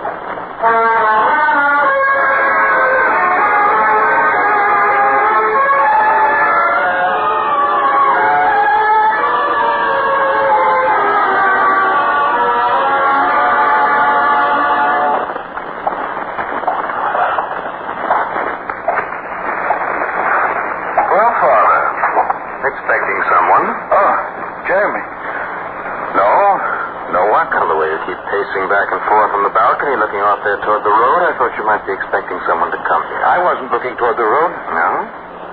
And the way you were searching, I thought you expected someone to arrive at the house before nightfall. I told you before. Please, Father, don't excite yourself. At least not until you have good reason. What does that mean, Jeremy? Does it have to mean anything? Stop trifling with words. You needn't raise your voice to me. You don't frighten me anymore, you know. Have I ever tried to frighten you? Haven't I tried to be a good father to you? Haven't I tried to prepare you for the position of power and influence that will one day come to you when I die? Everything I've done has been for your benefit, my son. Why do you hate me so, Jeremy? Father, did I say I hate you? Jeremy, what is it? Because I refused to allow you to throw your life away by marrying that Roman girl? So that I kept you from sinking to the level of servant? When you're actually heir to a great estate and a fine name, a tradition in our land? Is that why you hate me? Did I say I hate you? Then get that look out of your eyes. If my eyes accuse you, perhaps they reflect your own conscience. But I have no time to talk now. I need some money. I want to be on my way to Jerusalem. You're going to the gambling hall again? It is the only uncertainty there is left for me anymore. I know what I will have to do in life. I know almost to the piece of silver the money I will inherit when you die. I know what my life will be like after that. Though, for the thrill of uncertainty, I must look to the gambling. You're speaking nonsense. But if that's your current pleasure, I'll give you the money. How much? 100 pieces. You took 100 yesterday. That's why I'm not asking for 200 now. All right, you'll have the money. Thank you, Father. And I might do you a little favor in return for your kindness. Rumor has it that the apple of your eye, your charming daughter Elizabeth, was seen recently in the company of a Roman officer. It's a lie. For this case, rumor has a proper name. Would you like to know who told me? No, I'm not interested in cheap gossip mongers. Take your money and get out. Thank you, Father. And on your way, I'll send Elizabeth to you. Yes, I know. You never say anything that surprises me. I'll send her to you.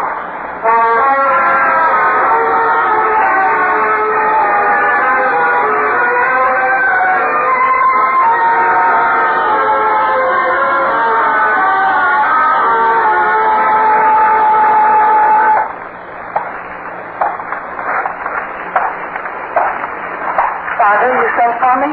I did, my child. Well? Is that the way you greet your father? I haven't seen you all day. Am I not entitled to a kiss?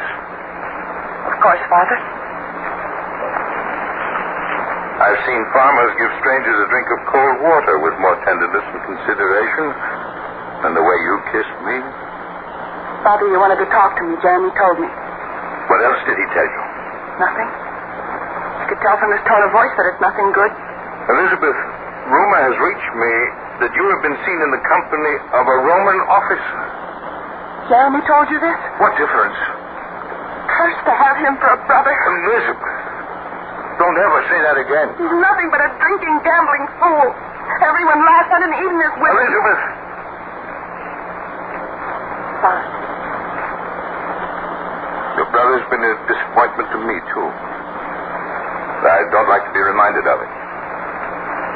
Sometimes I think he takes after your mother too much. Do not say anything about my mother. I won't stand for it. At least you're loyal to someone. You hate me, you hate your own brother. Is this why you sent for me? No, it's about this Roman.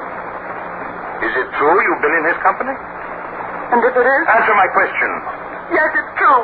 So, the daughter of one of the most influential men in this province being seen with a Roman. What will our people say about me? I don't care what they say. Well, I do. After all, my reputation is at stake. You're my daughter. I have a right to be concerned. Well, Father, now that you've exercised your right, may I go? Not until you promise me that you won't see him again. Please, Father, I'm not a child. You don't have to talk to me You are a child, my child, and I'll talk to you any way I see fit, and you will listen. Father. Father, please, you're hurting my heart. You listen to what I have to say. Father, please. I'm sorry, my dear. I didn't mean to make you cry. Will you forgive me? Tell me, Father. Did the person who told you this tell you that this Roman officer is an elderly man? That he's a scribe for a general? That he's merely lending me some parchment he owns so I can study Latin and Greek? Father, is that a crime? So that's all that's involved? Yes, that's all. Then you should have told me. You judged the situation even before I had a chance to tell you. You didn't trust me. You didn't ask me. You merely assumed that I was doing something wrong. I'm sorry. Here, let me wipe your tears. There's no need. May I go? Yes, Elizabeth. Of course.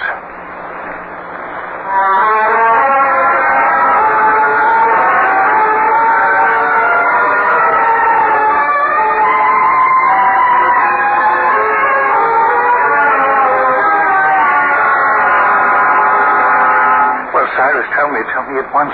What did the master say? Will he see me? Yes, sir, he'll see you. And at night, as I requested? As you requested. No one will know about it except two of his disciples whom I had to see before I could talk to the master himself. Good. Now, Cyrus, have my litter made ready and select 4 men I can trust to carry me to the master at once. Please, sir, if I may suggest, when you have seen him, as I have, somehow you know that one doesn't approach him in a litter carried by servants, but humbly and on foot, as even the least of those who seek him. If you think it best, Cyrus. Would I say it if I didn't think it best for you, sir? Of course not, Cyrus. You know, sometimes I think you're the only friend I have in the world. And then only because you were my father's friend and servant. Please, sir. If I can't talk to you, I can talk to no one, Cyrus. Yes. It's strange. I look from this balcony and see only my own land. I can count my sheep and cattle in the thousands. And so much. But there's something missing. In trade and commerce, I'm known as a hard man, but fair. Yet I have no friends. I give my family this great house and all the luxuries in it. But do they make it a home? No, it's a cold and friendless place. My son and daughter do not love me. My wife, she does not understand me. No one seems to care. No one. Cyrus, do I deserve such loneliness? Please, sir, I must talk to someone. That's why I asked you to arrange for me to see the master. They say he performs miracles to bring me a little happiness.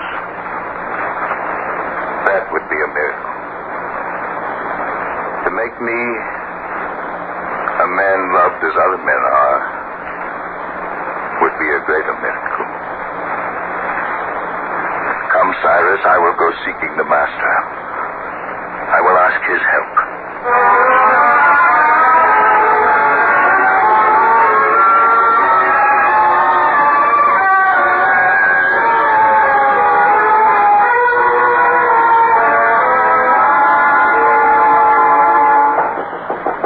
Who is it?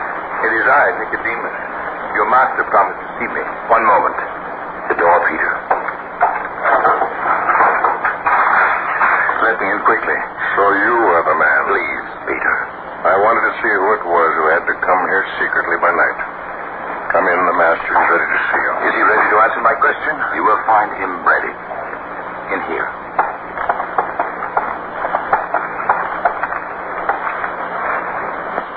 So he is the master. He is waiting for you to speak. Yes.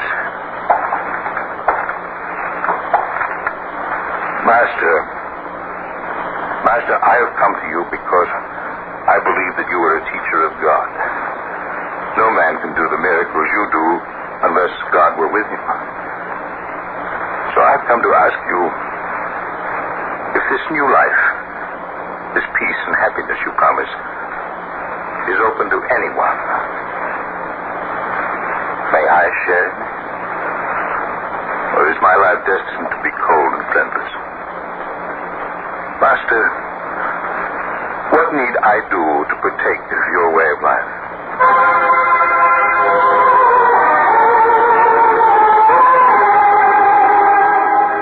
Verily I say unto thee, except a man be born again, he cannot see the kingdom of God. Master, you seek to ridicule me with your answer? How can a man be born again when he's old? That which is born of the flesh is flesh, and that which is born of the Spirit is spirit. Marvel not that I said unto thee, ye must be born again.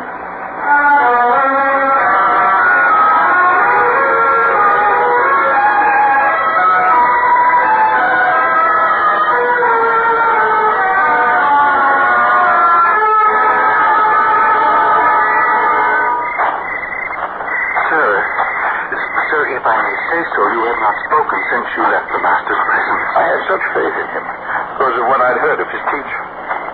Cyrus, even you felt it when you first spoke to him. But what he said... Sir, what did he say? It's impossible. How can a man be born again? He said to be born again. Yes, to see the kingdom of God, a man must be born again. Sometimes they say he speaks in examples, in parables, which in the end makes things more clear. You shouldn't be disturbed if his words are not clear at first. Others go to the master when they're sick and he cures them. He makes the blind to see and the lame to walk. But me, all I asked was a question. He gave me such a strange answer, I think inwardly he must have been laughing at me. Oh, sir, please. No, you're right, Cyrus. He's not one to laugh at any man in trouble. I could tell that much from just looking at him. Sir, will you go into the front entrance through the garden? Oh, we're back at the house so soon. No, I'll go round the back. It would create a stir to go in the front way at this hour. Then I will leave you here and go back to my own home. Good night, sir, and don't give up. Think about what the master said. It will become clear to you. I am sure of it. Cyrus, do you hear something? David, don't cry. But, Mother, to leave in the middle of the night. Was it me? Did I do something that made Nicodemus angry? No, David, it wasn't you. Cyrus, please leave me. Yes, sir. Then where are we going? Please, David, pick up your bundle and we'll start out. And did you do something wrong, Mother? It wasn't wrong. I'd do it again. He's a tyrant, that's what he is. Now come, David, we must go and we must not be afraid. I'm not afraid, Mother. Except that Nicodemus, everybody is. When I see him, I run and hide. Wait, please. Who is it? Mother, it's Nicodemus. You don't have to spy on us, girl. And if you want to search our bundles, you may. We've taken nothing that doesn't belong to us. Naomi, I'm not accusing you. Only there's something I have to ask. Yes? May I ask the boy? May I, please? You wish? Mother, do I have to? Son, I heard you say you're afraid of me. You always run away from me. Why? Mother. So you can't tell me. You're afraid of me, and I've never harmed you. And yet now, when you're leaving the only home you have in the middle of the night, when you have good reason to fear, you say you're not afraid. I can't understand it. Why? Tell me why, boy. I have my mother. As long as I do, I don't have to be afraid. She loves me. I love her too. So why should I be afraid? Everything I own. I'd give everything I own if my son had said that to me just once in his life. Perhaps one must earn such words. Haven't I? I've devoted my life to building up a great name, great power, and wealth, all for him. Yet he does not love you. Perhaps, sir, because silver is hard. Earth is cold. No amount of either is ever enough to replace warmth and love. You think I'm incapable of such feelings? Well, I'll show you that you're wrong. I'm afraid it's too late for that now. But it isn't. For I can begin now to show you. You don't have to leave here. Stay. Please. I can't have the boy frightened all the time. Is it the boy only? David, listen to me. You don't have to be frightened of me. Not now. I'll be a different man. You'll see. And I'd feel so much better having you around the house. After all, if a man wants to do good, shouldn't he have the chance? Shouldn't he, David? Mother really wants us so much. Oh, I do. I do. Mother? All right. We'll stay. Thank you. You just saved me from doing something I'd always have regretted. Sending you and your son out into the world without a place to live, without any security. A wrong like that could weigh on a man's mind forever. Sir, you could right another wrong you've done if you wanted to. What do you mean? Your daughter Elizabeth. I don't know what you've done to her, but she needs someone now. Elizabeth. Yes, of course, I must go to her at once.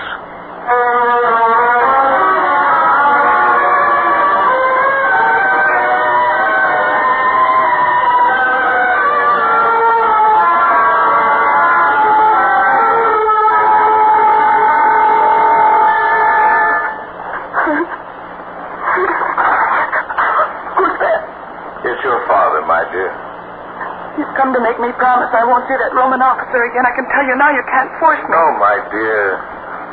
Do the thing you think best. The thing that makes you happiest. Father, if this is one of your ways to make me feel better for the time being... I can see why they wouldn't believe me. Even my own daughter doesn't believe that I can be understanding, sympathetic. Who wouldn't believe? Naomi, the little boy David. You spoke to them before they left? I spoke to them and asked them to stay, and they've agreed. Glad you did, Father. It was a good thing to do. I'm proud of it. You know, that's the first truly kind thing you've said to me in years. It's been so long since I've had the chance to say a kind thing. But somehow, now this way, you're different. You've changed. I can see it. What's happened? What you see is a man discovering that happiness comes from kindness to others. This first taste of happiness has convinced me that I have a great deal more changing to do. Your brother Jeremy, I've done him a great wrong. And your mother, and there's a long, long list of people and things I must reconsider. There's a great deal more changing I'll have to do. Truly, I will have to be a different man, a new man, a man reborn. Reborn. Father, what is it? The word came to me suddenly. Yes, of course, it's become clear to me. The Master said it. I must be born again. In the flesh, of course, that would be impossible, but in the spirit.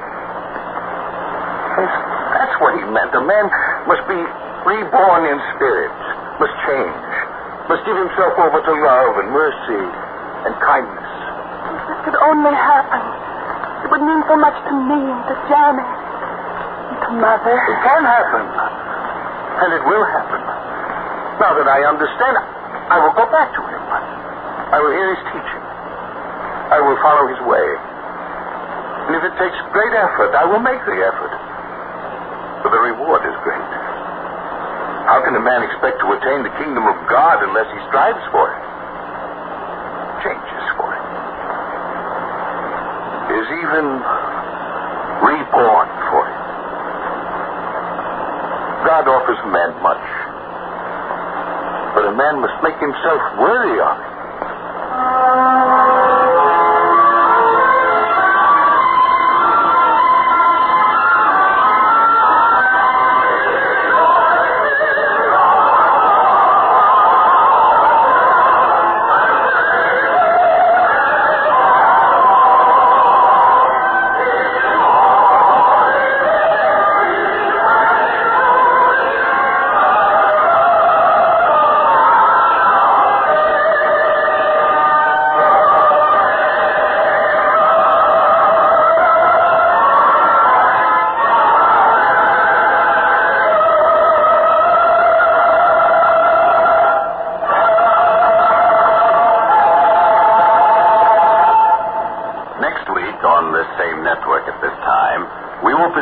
Another episode in the greatest story ever told from the greatest life ever lived.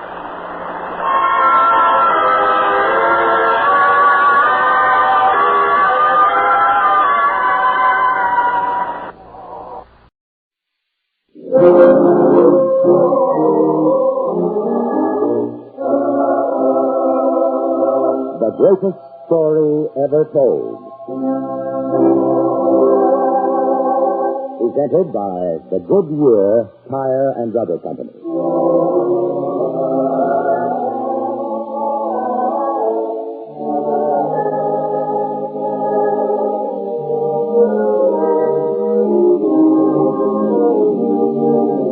Today we present The Woman and the Treasure, a drama inspired by an event set forth in the 19th chapter of the Gospel according to St. Matthew.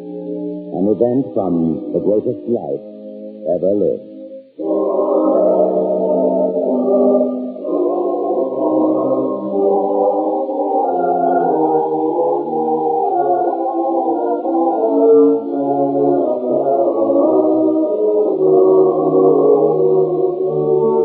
The great marble palace of Pontius Pilate, Roman procurator for all Judea, is lit by many torches at night, and the music of a great party fills the huge banquet hall. It is a night of feasting and laughter, and many men of importance in Jerusalem are in attendance. There are officials from Rome, dignitaries from Alexandria, Greece, Phoenicia, and also many of the important men of commerce of the province itself. Now, one of the important men from Jerusalem turns to his wife to say, "Oh, my dear, and I'm mistaken, or the Pilate has beckoned to you." Pilate, then? You mean Claudia herself won't slip up married him? Why shouldn't she? Why shouldn't she? For this room is better ground. These jewels sparkle more brightly. You think she's jealous, then? I told you it was dangerous to wear all those jewels the Romans could see them. It only creates envy. And pity those whom the Romans envy. I'm sure now. He is beckoning to me. No, you can't pretend you don't know this. That will only make her angry. You better go and see what you want. Yes, Nathan.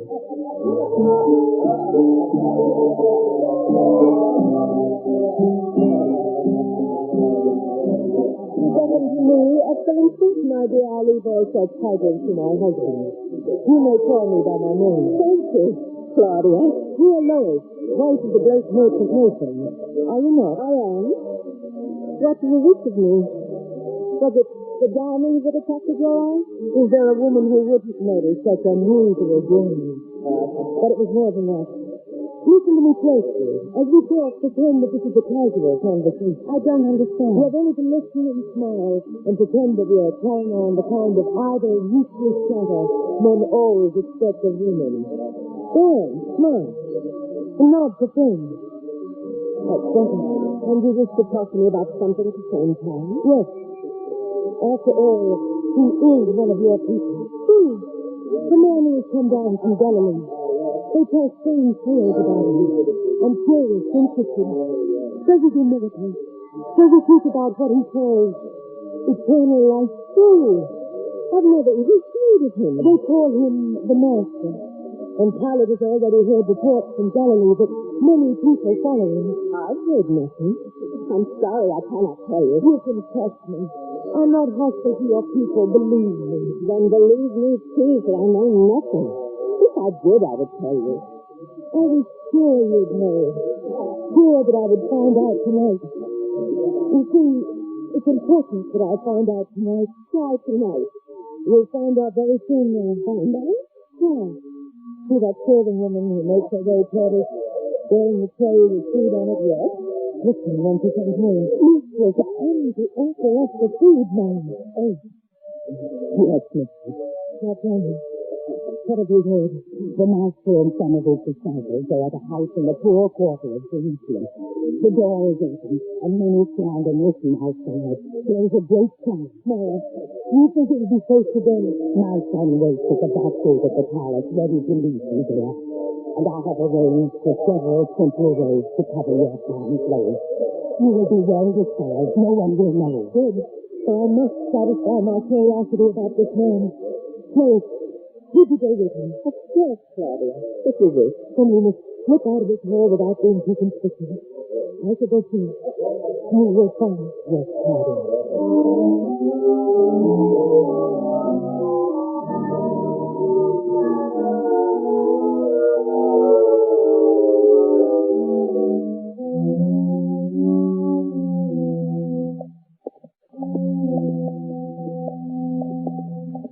These plates could have its rest. It would not do for them wearing such clothes as mine to wander through the city at this hour without the protection of such a simple disguise. Nor would it do to be overheard. Oh!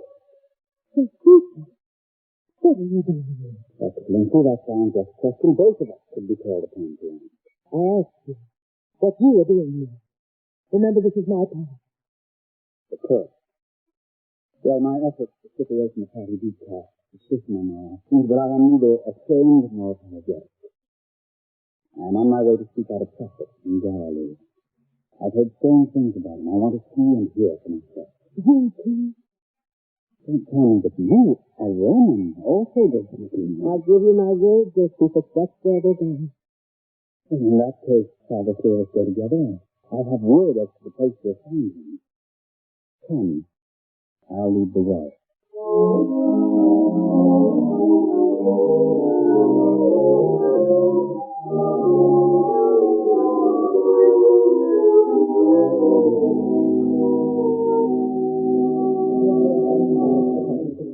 I had heard there were miracles, healings. We've seen many so far. Even if there were no healings, there is miracle enough in this house. What do you mean? What Lois tries to tell you is that such a prophet who teaches to the poor is miracle enough in this land. You may be disappointed, Claudia, but I am impressed. Greatly impressed. The things he teaches, a kingdom of heaven, everlasting life, these are things a man teaches us. And I shall find out how one achieves them. You would ask? Yes. Master, I must ask you one thing. What good thing can I do that I may have the eternal life of which you spoke?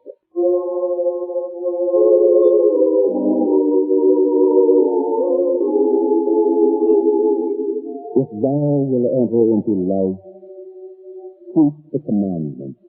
The commandment? Which commandment, Master? Thou shalt do no murder. Thou shalt not steal. Thou shalt not bear false witness. Honor thy father and thy mother, and thou shalt love thy neighbor as thyself. These commandments? All these things I have lived by since my youth. That it seemed I lacked something. What was it I still lacked now? If thou will be perfect, go and sell that thou hast, and give to the poor, and thou shalt have treasure in heaven. And come and follow me. Give away all that I have, Master. You don't realize how much I have. No, I couldn't do that. No, I couldn't do that. So stupid. It's John. But because his possessions are so great, he cannot make the sacrifice the Master asked. I wonder, Father. Could we? I wonder too. Only one thing I'm sure. I shall never forget this man. Yes, sir.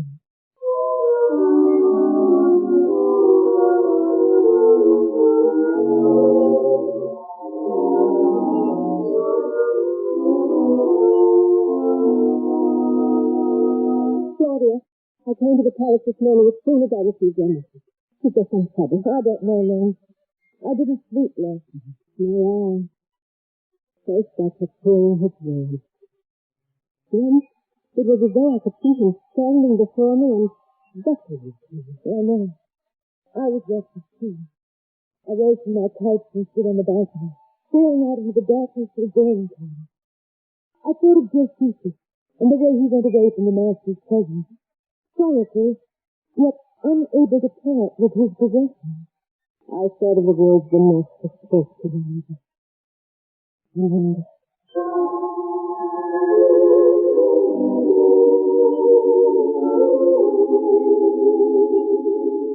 lay not up for yourselves treasures upon earth, where moth and rust doth corrupt, and where thieves break through and steal. But lay up for yourselves treasures in heaven, where neither moth nor rust doth corrupt, and where thieves do not break through nor steal.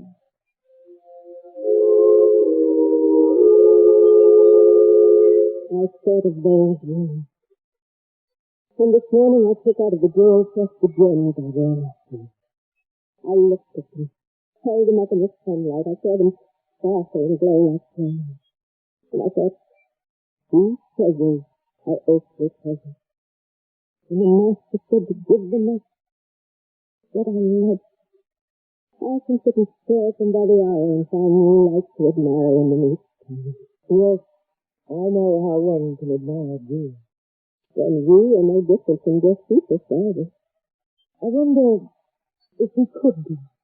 Maybe. Suppose we would sell what we have and give to the poor. That journey there upon your throat, what could it be for us? This journey? No, not this one, sir. This one was brought from across the continent all the way from Cafe. There it had belonged to a master. He gave it to his wife at the time of their marriage. Why, this had been a royal gem for 1,000 years before my husband bought it from me. I couldn't part with this one. Then the gem you wear on your finger? That's it. You hesitate again? This is one of my favorites. I know. I was asking because I wanted to select one of my own gems that I might sell. And each somehow turned out to be my favorite, too, for one reason or another. I lacked the courage to give up any one of them. So I thought, if you could sell them, I might gain courage from you and be able to match your sacrifice. When we had both as weak as your stupid. Well, I would like to tell you.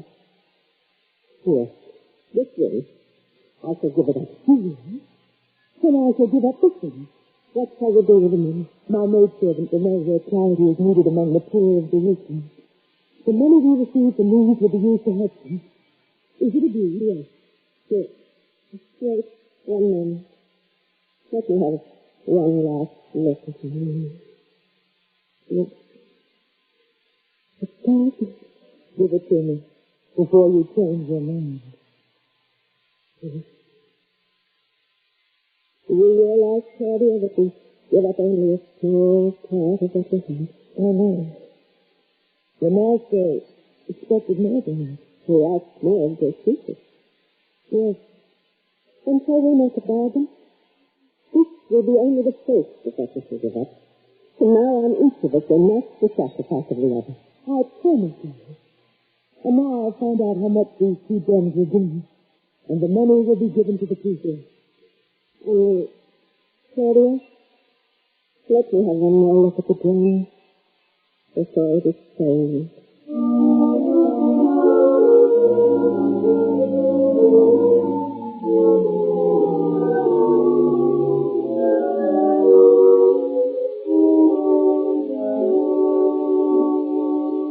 Lois, what is it? Is there something wrong? No, dear. At the meal this evening, you ate very little. She's not even to know that there was food to serve you. I was not very hungry. That is obvious. Something else is obvious, too. Ever since the night of Pilate's banquet, you've not been the same. Was it something Claudia said to you? Did she say something that caused you to worry? Something you keep from me because you think I might worry, too? Please, Nathan, please don't drive me with questions. I see, then there is something to worry about. No. No, if you can tell me. You've not become involved in any court intrigue, have you? Yes, please. You've not found it necessary to give up any of your duels to keep gossiping tongues from wagging, have you? Give up duels? What do you know about that? I know there's one missing. The one that used to be so proudly worn on this finger. When you noticed? The first day I noticed it was missing, I thought you'd forgotten to wear it. But knowing how much you loved James, I knew there was something wrong, and the ring was missing from your hand on the second and third day. So what happened to it? You won't be angry with me. Have I ever been angry with you without reason? Nathan, I'm afraid you will be angry this time. I'm waiting to hear it. The night of the banquet. Claudia and I want to hear the master. You must have heard of him. The man from Galilee. I've heard. Yes? We were so impressed by him and what he said about the real treasures of this life that Claudia and I made a pact.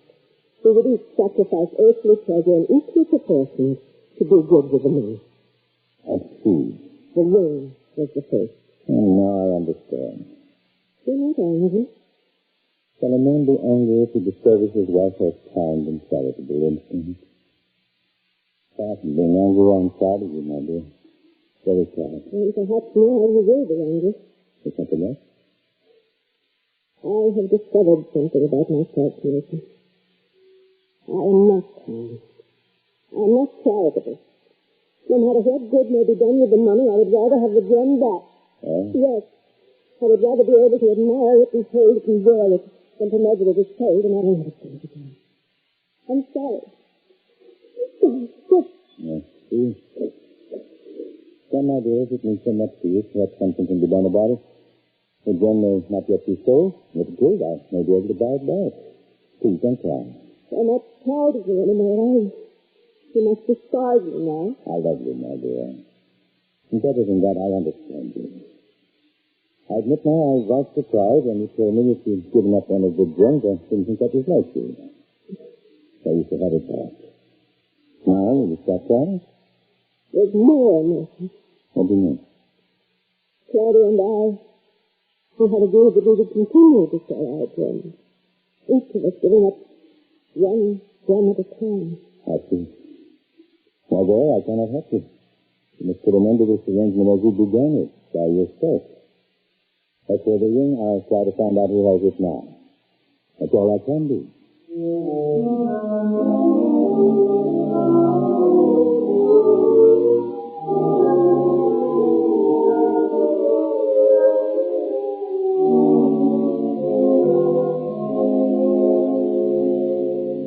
Well, Daniel, have you dealt in such a gem as I described? Have you seen it? Heard of it? What makes you think that I would have seen such a ring as you described? For one thing, I know that in the past, Claudia has bought several gems from you. She wanted to show some to Kentucky, I'm sure. Well, take care, Nathan. Don't invite private pleasantness. When you deal with such highly influenced people, and question and a closed mouth for the best effort. Who would know why someone like Her Excellency would want to dispose of gems suddenly? I know. You do? Yes, but I have no interest in her gems, only in the ring that belonged to my wife. I must know who's it given to you. There were no secrets for all was concerned. Yes, the guns were brought to me, both of them. And the ring, where is it? What price you put on it? The ring? What you sold the whole day was given to me.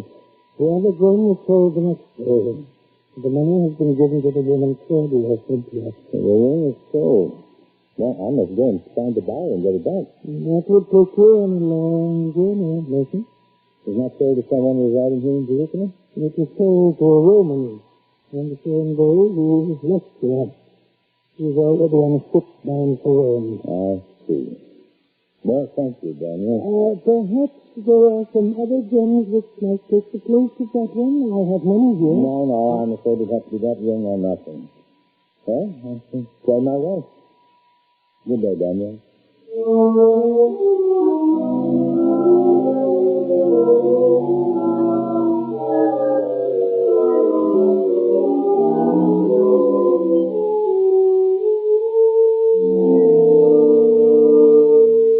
It was sold to a man who's already started back to Rome. The ring is gone, my dear. I see. I'm sorry, Lord. But sometimes it's not always possible to undo a hasty and ill-considered action. You don't really believe it was hasty and ill-considered, do you? What else could it be if you do it one day and regret it so keenly the next? I don't mean that. Please, Lord, I don't understand you. You didn't think my action hasty and ill-considered. You were proud of me for that moment when you thought I was unselfish and honestly interested in the welfare of others. Weren't you? Yes, I was proud of you. And now you must be very disappointed to find out that I'm selfish and unable to think of anything or anyone but myself. You may tell me the truth, Nathan. You want me to hate you, don't you? I want to know the truth, Nathan. All right? You are selfish and spoiled. Nevertheless, the precious things that make you the need of it sometimes. Now you've heard it. I wanted to hear it. And yet it's very remarkable that what you said hasn't changed me at all. Not any more than what he said. Perhaps his words were meant to keep us stronger than you are. But we must deal in realities, Lois. You have something you must do. Claudia? Yes. I depend no little on Pilate's favors in my business. It would not be well for him to know that you have disappointed Claudia. So we must go to her and ask to be released from your promise. Do it tactfully and without angering her. You understand?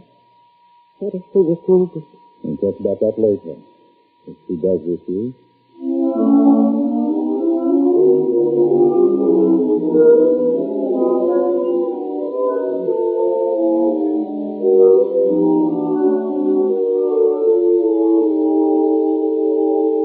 Lois, I've been waiting to hear from you.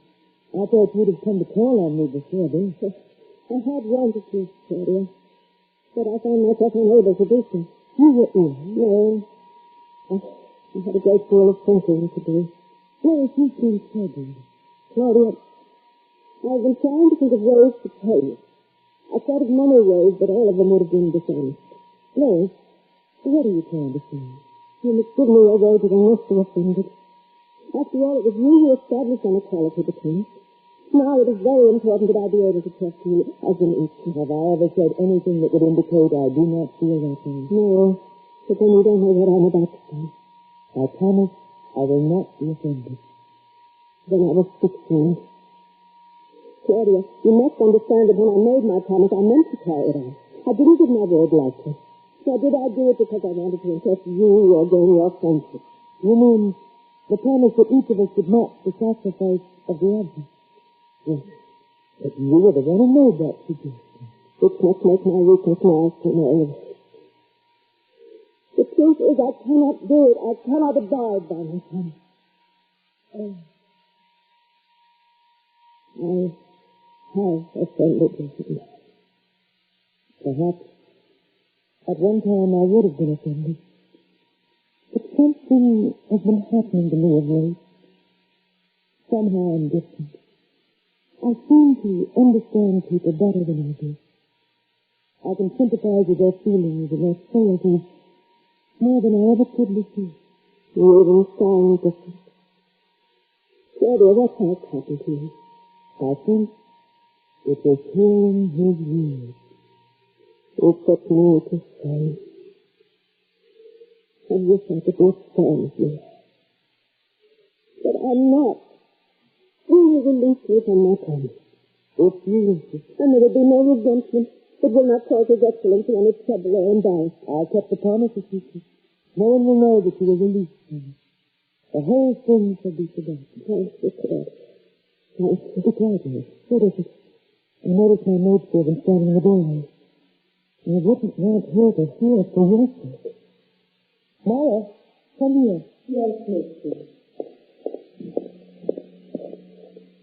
Mara, have you heard anything this woman said? Oh, no, Excellency. You know I never eavesdrop.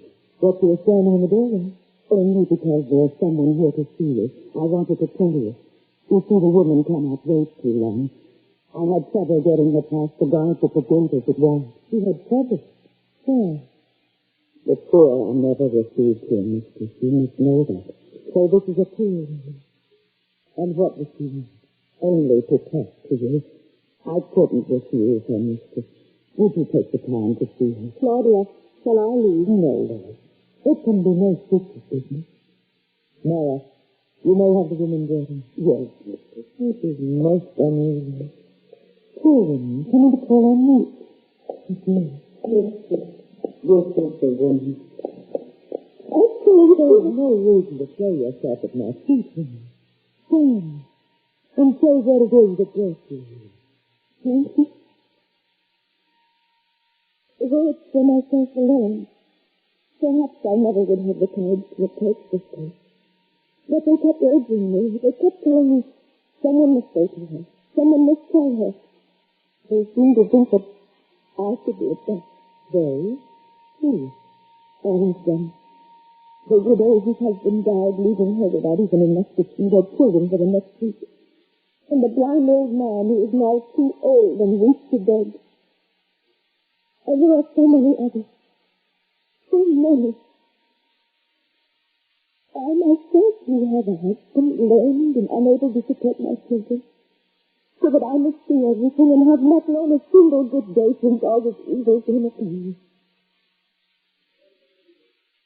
You don't know what your kindness has meant to us. The help, the kindness, the joy you don't know. Please, Ellen, there is no need of prayer. Please don't talk of that goodness without getting to you again. Now that I have told you, I shall not trouble you any longer. Very late. Let me look at you. At me? Lift your face. Let me see it. Oh, look at me. Oh, the tears that stand on your cheeks. Crying as embarrassed. Offended you? No, woman. It has suddenly opened your eyes. And more important, it has opened your heart. I know something now I never knew before. I feel different. Claudia, will you forget everything that I've said to you this day? I will stand by my promise. Oh, Lord, I'm happy to hear you say it. It was all tears that did it. As I looked upon this woman's face, as I saw the light fall on those pools of fancy, nothing spoke. And then suddenly they were not more than the sparkle of the gems that had so dearly. There is no warmth in the treasures of this earth. No satisfaction. Nothing which can compare with the happiness of this good dream. Claudia, I am ready to live by the Master's word and to give up earthly pleasure for his pleasure.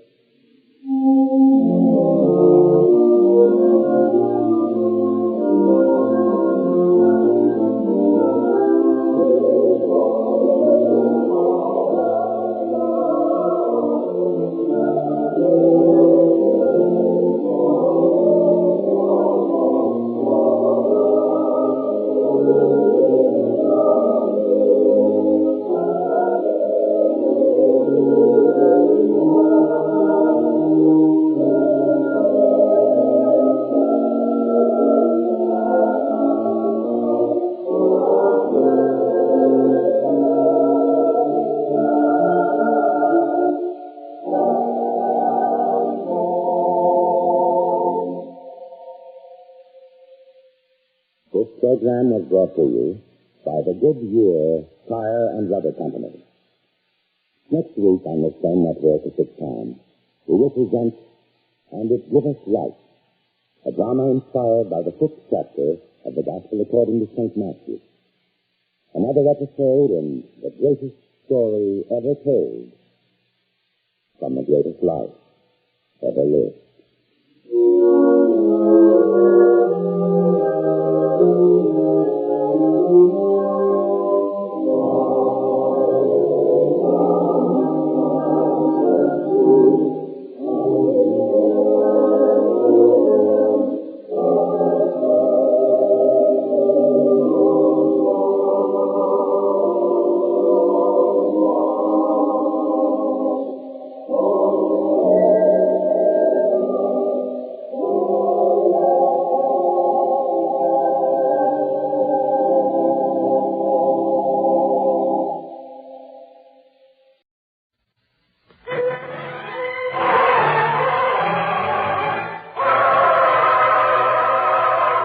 The greatest story ever told.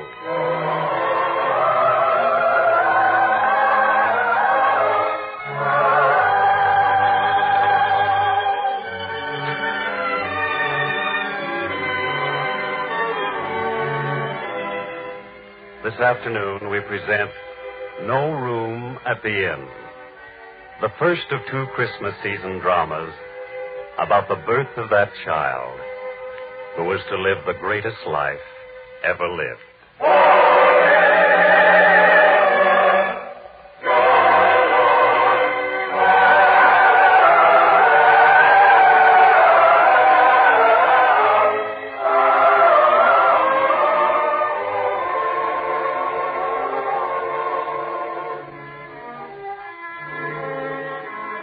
It was a bad time. The heavy hand of Caesar was on the people. In the towns and the cities, there was fear in the air. Even far from the towns and cities, there was uneasiness. High up in the hills of Judea, 2 shepherds stood watch over their flocks. And even amid the green hills, there was no peace. Not in the soft sound of the sheep, nor in the rustling sound of the light wind as it set the leaves and grasses to gentle trembling. Now, the shepherds look beyond their flocks and down into the valley. And what they see sets fear stirring in their hearts. Finally, one of them raises his crooked staff to point toward the valley, and he says anxiously, "Jonathan, a cloud of dust. The whole valley is a cloud of dust." Yes. And the dust rises as though it were stirred by many hooves and many feet. It comes from the road. Is that what you meant to say, Jonathan? Yes, Daniel. Then you think as I do. If you mean it looks like armies are on the move, yes, I think the same. Perhaps we should go further up into the hills. To save the sheep? Yes. When war comes, who is it feeds Caesar's army? We do. The sheep and the lambs we risk our lives to protect are torn from our arms by Roman soldiers. If it is an army down there, we should move up into the hills. But I don't think it is. What else can it be? Do you see the glinting of shiny steel or silver? Do you see spears glistening in the sun? No, but then there's so much dust. I thought of that, too. The dust might obscure the shiny metal. But there's something else missing, too. What? The sound of trumpets. Do Romans ever move in silence? No. They want the whole world to know and hear and tremble at the sound of their trumpets. Yet we hear nothing. Strange. An army that would move in silence. So it may not be an army at all. It must be. I think we should lead the sheep further up into the hills. Why run the risk? Yet, why disturb the ewes so close to giving birth to their lambs unless there's good reason? We must do what's best for the sheep. I shall go down there. Down there? It could be dangerous. I shall go down and see what this strange thing is. Then stay out of sight. Keep away from Caesar's men. Human life means nothing to them. And try to be back before dark. I'll try. Don't worry, Daniel. I'll be back.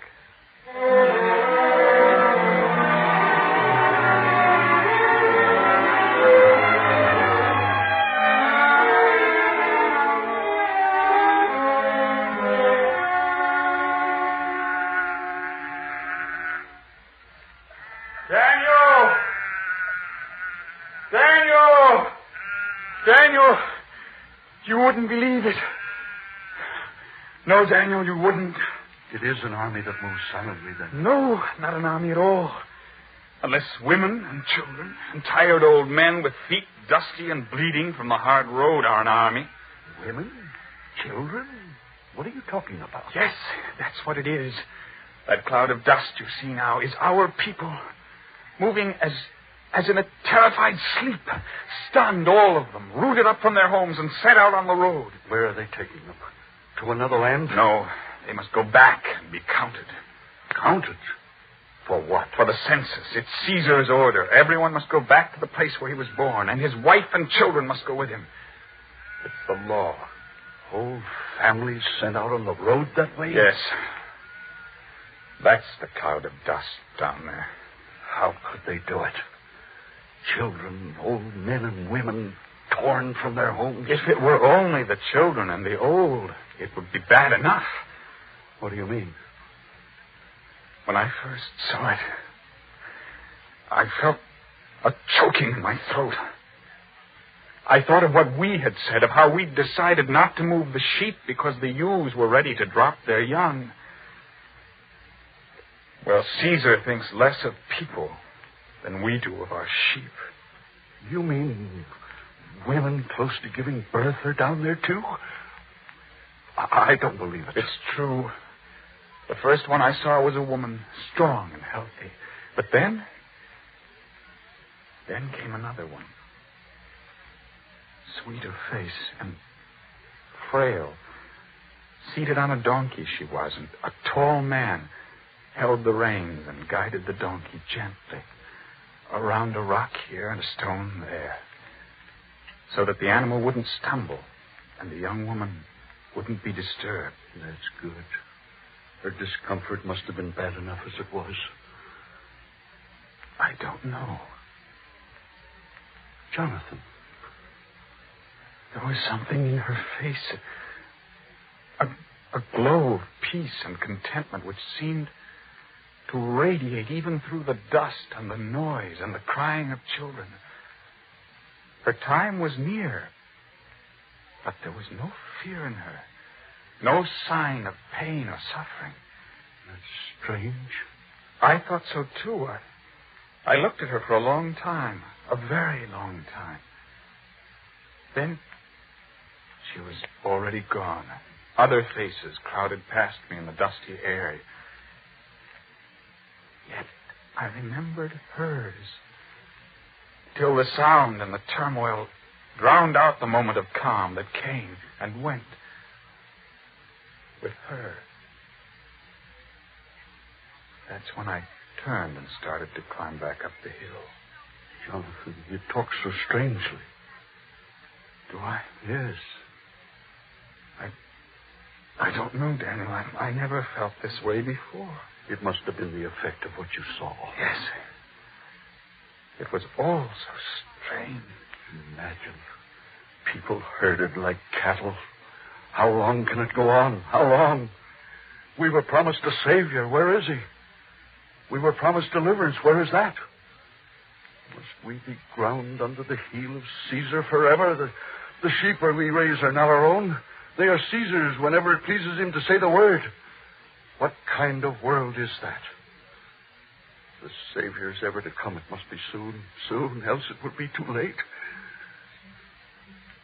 Jonathan, are you listening to me? What? Jonathan. Here, look at me. What is it? I was thinking of her. The woman on the donkey. I found myself worrying about her. Where will she spend this night? I was wondering about that.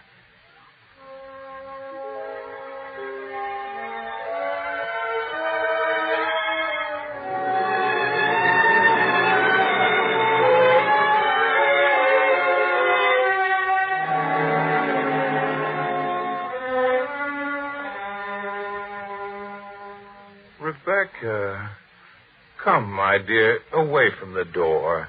Haven't we had enough of travelers trying to stop at this inn and no room for them? I wonder where they've all gone. Who knows? To camp in the fields outside the town, most likely. Whoever thought so many of them would come back here to Bethlehem? When Caesar orders, the whole world moves. If our inn were larger, we could have given more of them shelter. The little ones, their eyes heavy with sleep, clutching so desperately to the hands of their mothers and fathers. It's the little ones my heart goes out to. Rebecca, you mustn't get to thinking about children again. You know it comes only to tears each time. Yes, I know. Then come inside. Let me lock the door, so no more travelers can beg for a night's shelter and be turned away. People must think there's no heart in an innkeeper, that he likes to turn travelers away. The look in their eyes, I feel like a criminal. So come. Besides, you're tired. You need the rest. Not yet, Ezra. Not yet? Sounds as though you're waiting for something. Or for someone. No. It's the stars. The stars? Yes. Look up at them. Well, what are the stars? Don't you see? See? Rebecca, what is it? Tonight the stars are different. Different? How? They are. They just are, that's all. Please, Rebecca, you frighten me when you talk that way. I'm not frightened. The heavens seem peaceful somehow. And brighter. Perhaps in times like these, there's peace only in the heavens. But come, Rebecca, let me lock the door before we're besieged by travelers again. In a little while. But you're tired. Tomorrow you'll have to rise early again to feed more guests than we've ever had before. It's only you I'm thinking of. Then let me watch a little while longer. There's always time to watch the stars. Another night. They won't look the same, Ezra. Never the same. Please, Rebecca, don't talk that way. It's true. Rebecca, come in before... There, you see. Travelers. Now they'll curse me out for being greedy, as though I have room and deliberately withhold it. Can you see them? How many are there? One bell is one donkey. A man leads it. There's a woman on it. Come, Rebecca, there may still be time for us... Innkeeper. Friend, is that you standing in the doorway? See, Rebecca, he'll ask for room, but there is no room. Yes, I'm the innkeeper. What is it? Do you have room for 2 tired travelers? Room? All Judea would like to sleep in my little inn this night. There is no room. None at all. Our own bed's given over to travelers. We must sleep on a handful of straw in the kitchen. Please, sir. I wouldn't ask again except that we need a place. Any place. Any place where my wife could find shelter from the night air and the dampness of early morning. I wouldn't ask except that we'll draw near and you can see for yourself. What do you mean? Ezra, wait. I can see. Ezra, we must make room for her. But where? You know as well as I... Wait, Ezra, there is room. A dry place and warm, too. What? Yes, Ezra. The stable. The stable? Even that will do, if it is sheltered. And please, there is no time left. No time. Well, of course you may use the stable. There's fresh straw there. You can make a bed for her. Straw?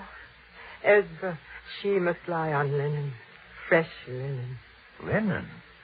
In a stable? She should lie on linen. Fresh and clean and soft.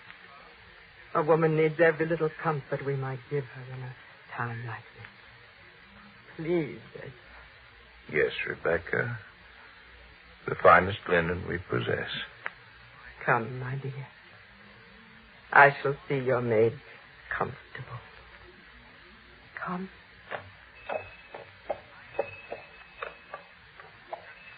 Your wife is a fine woman, innkeeper. Yes, a fine woman. Of good heart. And always giving. And every child which is born hereabout is her child. You see, friend, we We have none of our own. I understand. So Rebecca takes her joy in the children of others. Perhaps it was meant to be in just this way. What did you say, friend?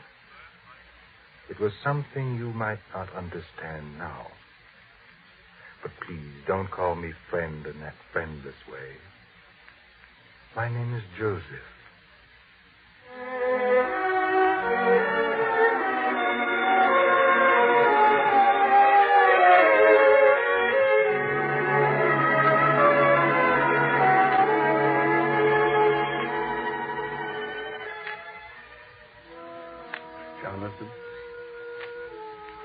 Jonathan, do you sleep yet?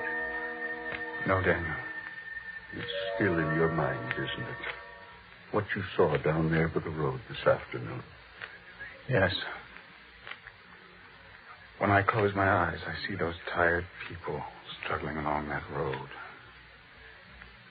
So I can't close them. I can only keep them open and stare up at the heavens, at the blue sky and the stars. Just look up there, Daniel. The heavens. Such blue should be silk and velvet, gracing the fairest woman who ever lived. Perhaps it does. Daniel, what did you mean by that? I don't know. It was though I'd spoken with the voice of someone else. Then you must feel it, too. Yes. Since you've come back, everything has seemed to be different. And yet, it isn't. It can't be. Why, look up at the heavens. This night is like any other. The stars, each in its place. The sky, the blue of the season. The sheep here content and drowsy. Why should it seem different to it? Daniel. Yes, Jonathan? The sky, it's not the same. A new star. A new light. There, you see? New light? Jonathan. Such a light as this I've never seen before.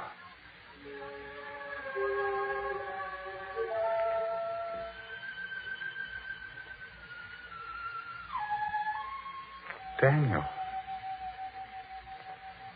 Daniel.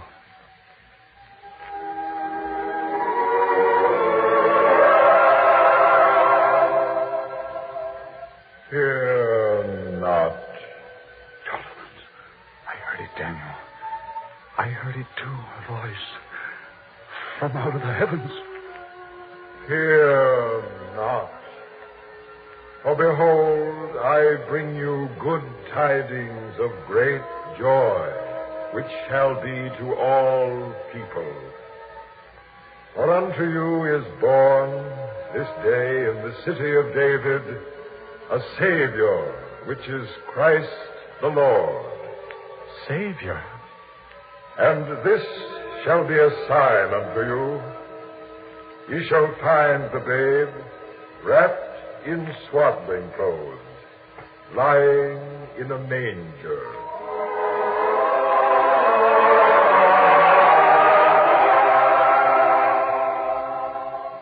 Glory to God in the highest, and on earth peace toward men of good will. Daniel, the heavens are opening.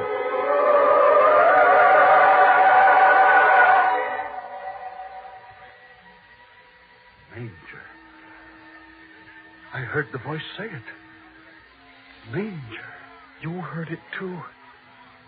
Savior. Manger.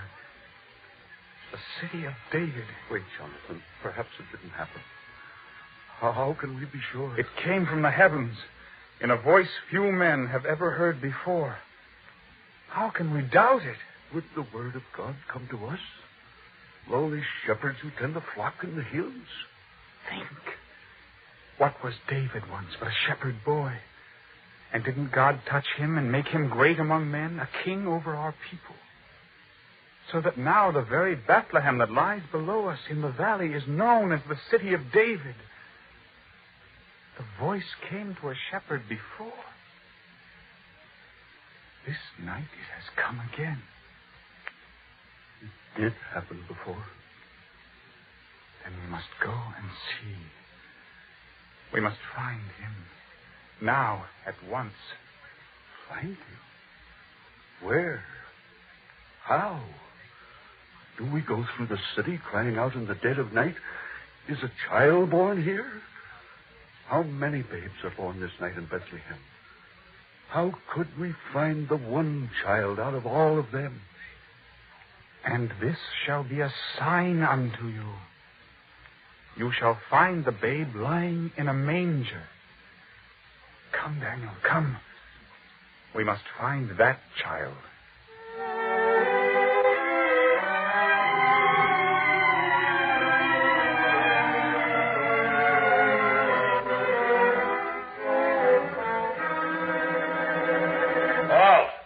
Who goes there? Sentry, we are two shepherds come out of the hills. Shepherds, eh? Come forward and stand in the light of this torch. Now, what do you want in Bethlehem? We seek a child. Child? At this hour of night? The daft. You there. Yes, sir. If this lad's your friend, take care of him. He needs looking after. Sir, may we enter the town? I don't know if I should let you. But then you might as well. It seems half the world's inside these gates already. Go on in. But mind you, no disturbance, no trouble.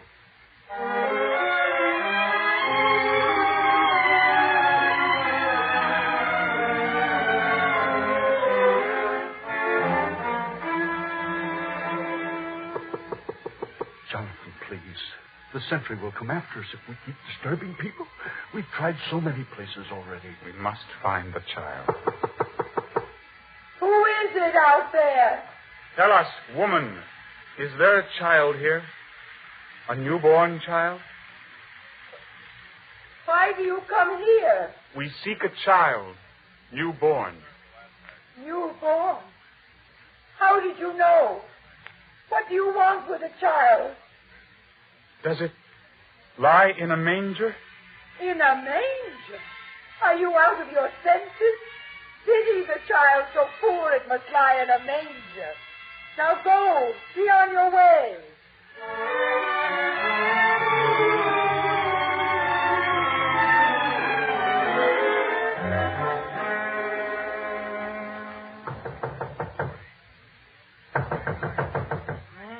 What is it? If you seek room here, there is none. There's been no room in this inn since early evening. Please go away. Wait, innkeeper. We didn't come asking for room, but seeking a child. A newborn child. Be on your way. There is no child here? Newborn and lying in a manger? Who are you? Only shepherds come out of the hills. Ezra? What is it, Ezra? Is there trouble? Rebecca, these two men here, they say they're shepherds who come seeking a child which lies in a manger. Of course. What do you mean? The woman in the stable. Her child. It would lie in a manger. There. You see, innkeeper. Now, where is the child? Where? Go round to the side, sir. To the stable. There you'll find the child. Come, Daniel. Come. Thank you, woman. Rebecca, how did they know? It's so strange. Everything has changed this night. Everything. When I saw the stars, I felt it. When I saw her, I knew it.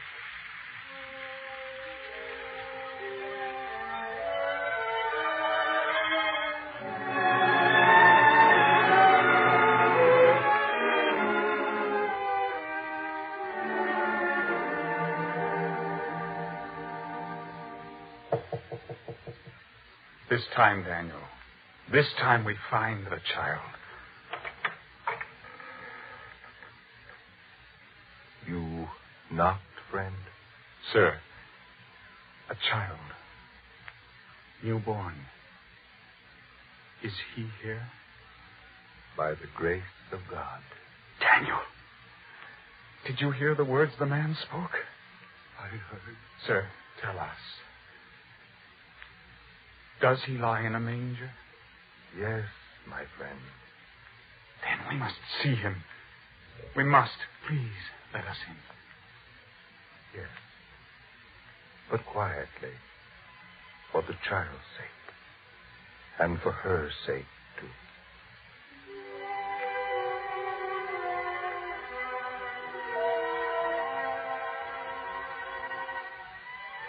So this is the mother. The blue should be silken velvet, gracing the fairest woman who ever lived. It's what you said before, Jonathan. Daniel, the woman I saw before who inspired those words. This is she. And this is the child.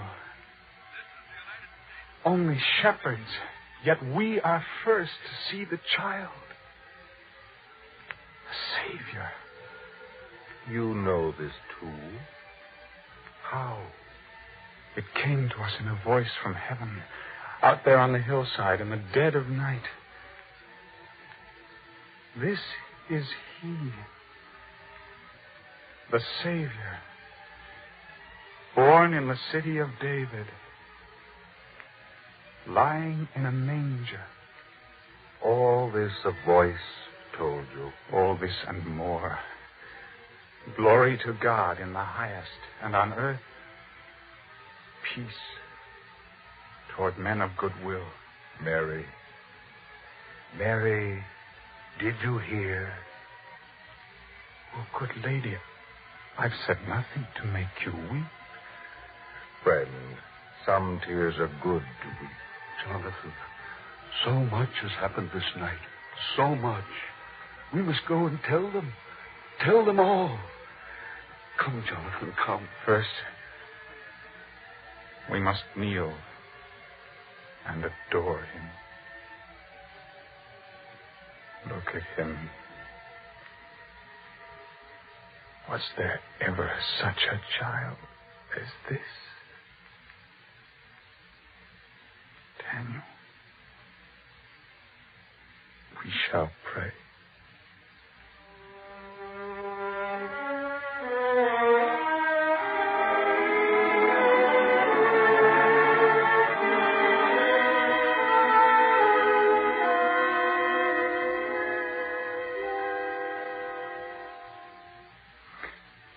And now, we go, friend, to tell everyone of the great thing which has happened.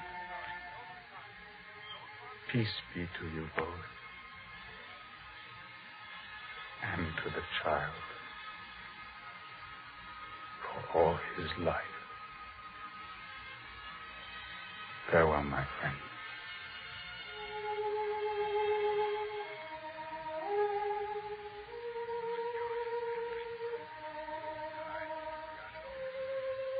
Mary.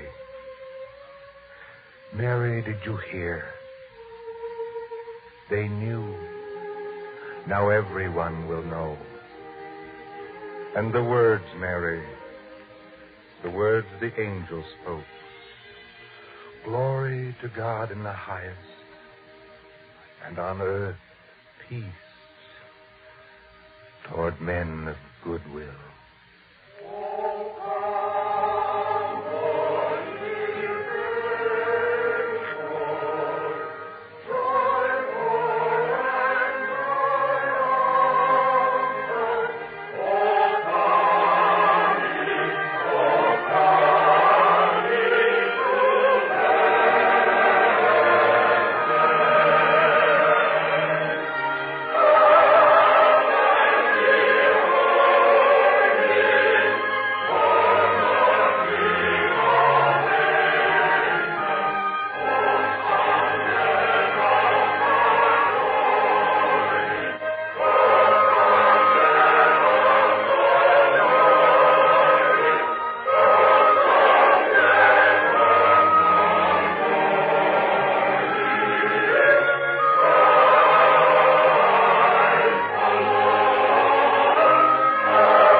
on this same network at this time, we will present Incident in Bethlehem, the second of 2 Christmas season dramas, part of the greatest story ever told about the greatest life ever lived.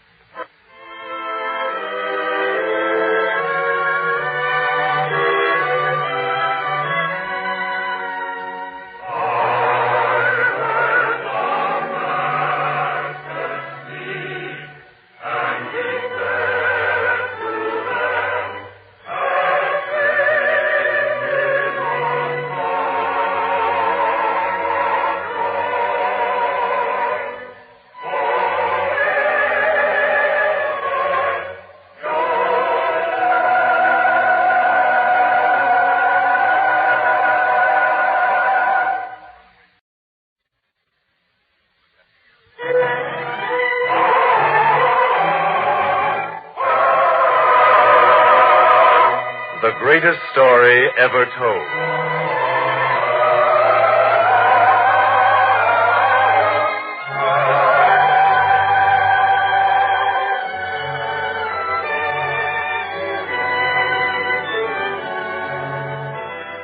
This afternoon we present Incident in Bethlehem, a drama inspired by events set forth in the 2nd chapter of the Gospel according to St. Matthew. Events concerning the birth of that child who was to live the greatest life ever lived.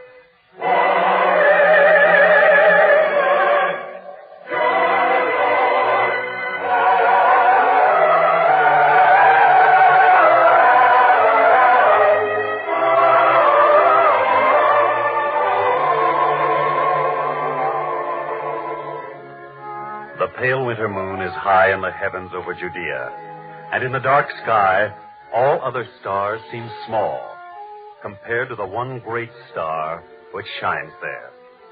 Shepherds have seen the star and know it is a sign from God. And the many travelers who sleep in the open fields have seen it and felt its power. And except for one man in Jerusalem, the star seems a sign of comfort and inspiration. Yet this one man has more power than all other men in Judea, for he is Herod the Great. And he stands now on the uppermost parapet of his palace, looking toward the star. With each passing moment, he becomes more fearful, and as his fear increases, so does his anger grow, until eventually he calls out, "Captain! Captain! Come here at once." Yes, Your Majesty. Is it something you wish? That cursed star is still there. I never should have let them go. It was a mistake. They, sir? 3 kings coming from far-off lands, seeking a newborn king. It was a mistake to let them go. Your Majesty does not often make mistakes. I have no patience with flattery, Captain, not now. The way they talked about a newborn king cannot be dismissed as merely a legend or a superstition. If there is such a king, he must be found and destroyed. You have only to give the word, Your Majesty. Now, we must be neither anxious nor quick. We must be clever. Before he can be killed, he must be found. And the only way we know to find him is to find those 3 kings and bring them back here. But they promised to return, didn't they? We cannot depend upon promises. They have set out for Bethlehem. You will find them. You will bring them back. Yes, Your Majesty.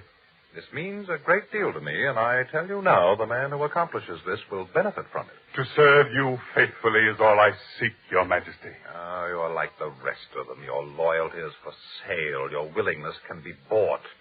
I know a man of ambition when I see one. Well, go and carry out the order.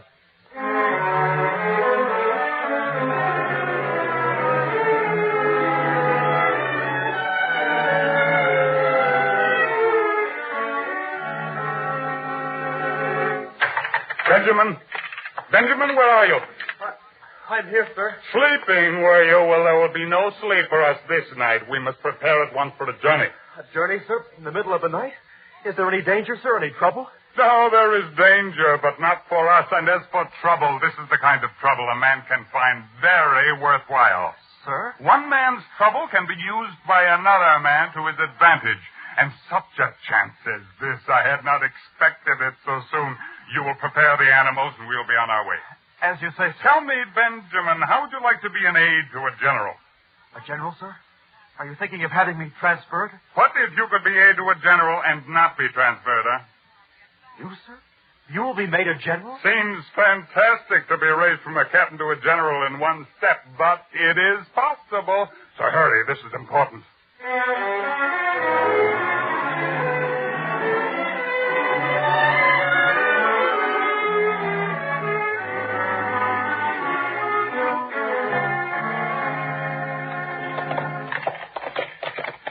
Sir, we've been riding for some time now. Don't you think it's wise to stop and rest the animals? What, Benjamin? What'd you say?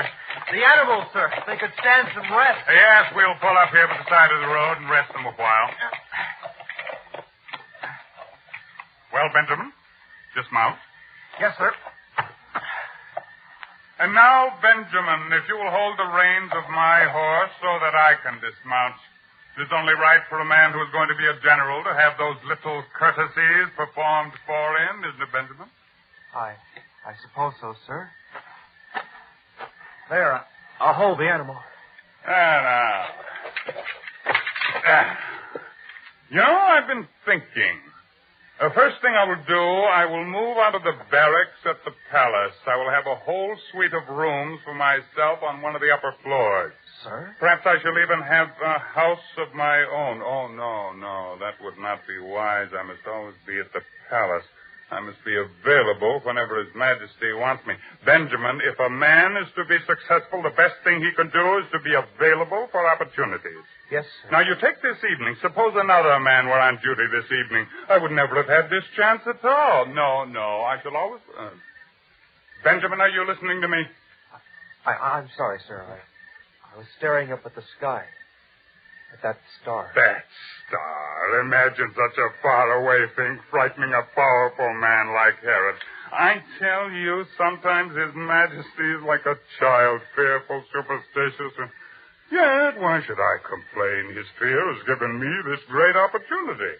And in a way, it is only fair that this should happen in Bethlehem. Sir? Did I ever tell you, Benjamin, I was born in Bethlehem? Well, no, sir, I never did. Oh, yes, I lived there till I was 15. Oh? We were poor, very poor, and I used to say to myself, one day I will leave here. I will go to Jerusalem. I will become a great man, a great scholar, perhaps, or a great merchant. When I was 16, I left there, and I did go to Jerusalem.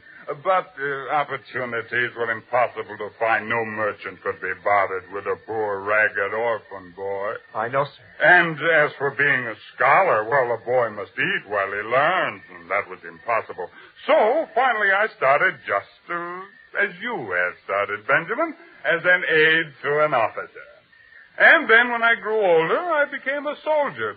Strange what happens to the dreams that boys have.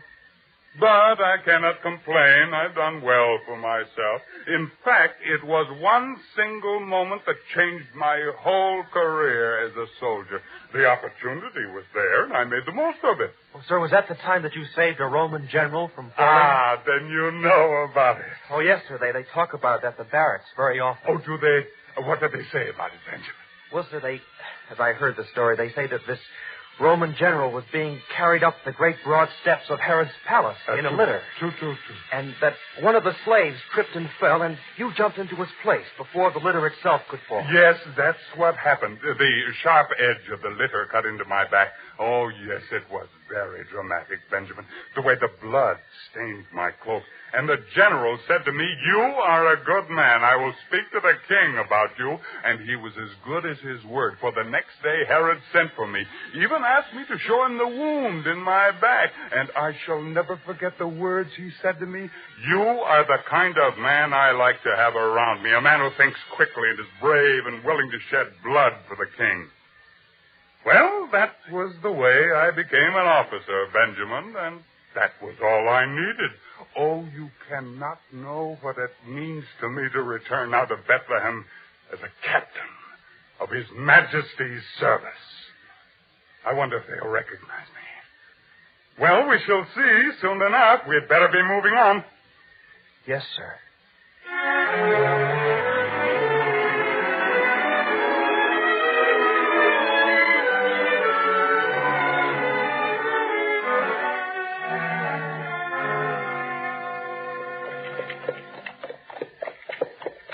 Sir, see how many campfires there are along the road. Almost as many as there are stars in the sky. You see what happens to people who are not in authority. They take orders. When they are told to go out on the road, they go. And if they must sleep in the fields, that's where they sleep. Such things do not happen to a man of power. Watch out, sir. There is someone there ahead on the road. Well, rein in your horse. We will stop and see who is fool enough to travel on foot by night. Hey, you there. Stand where you are. Yes, sir. I will not move.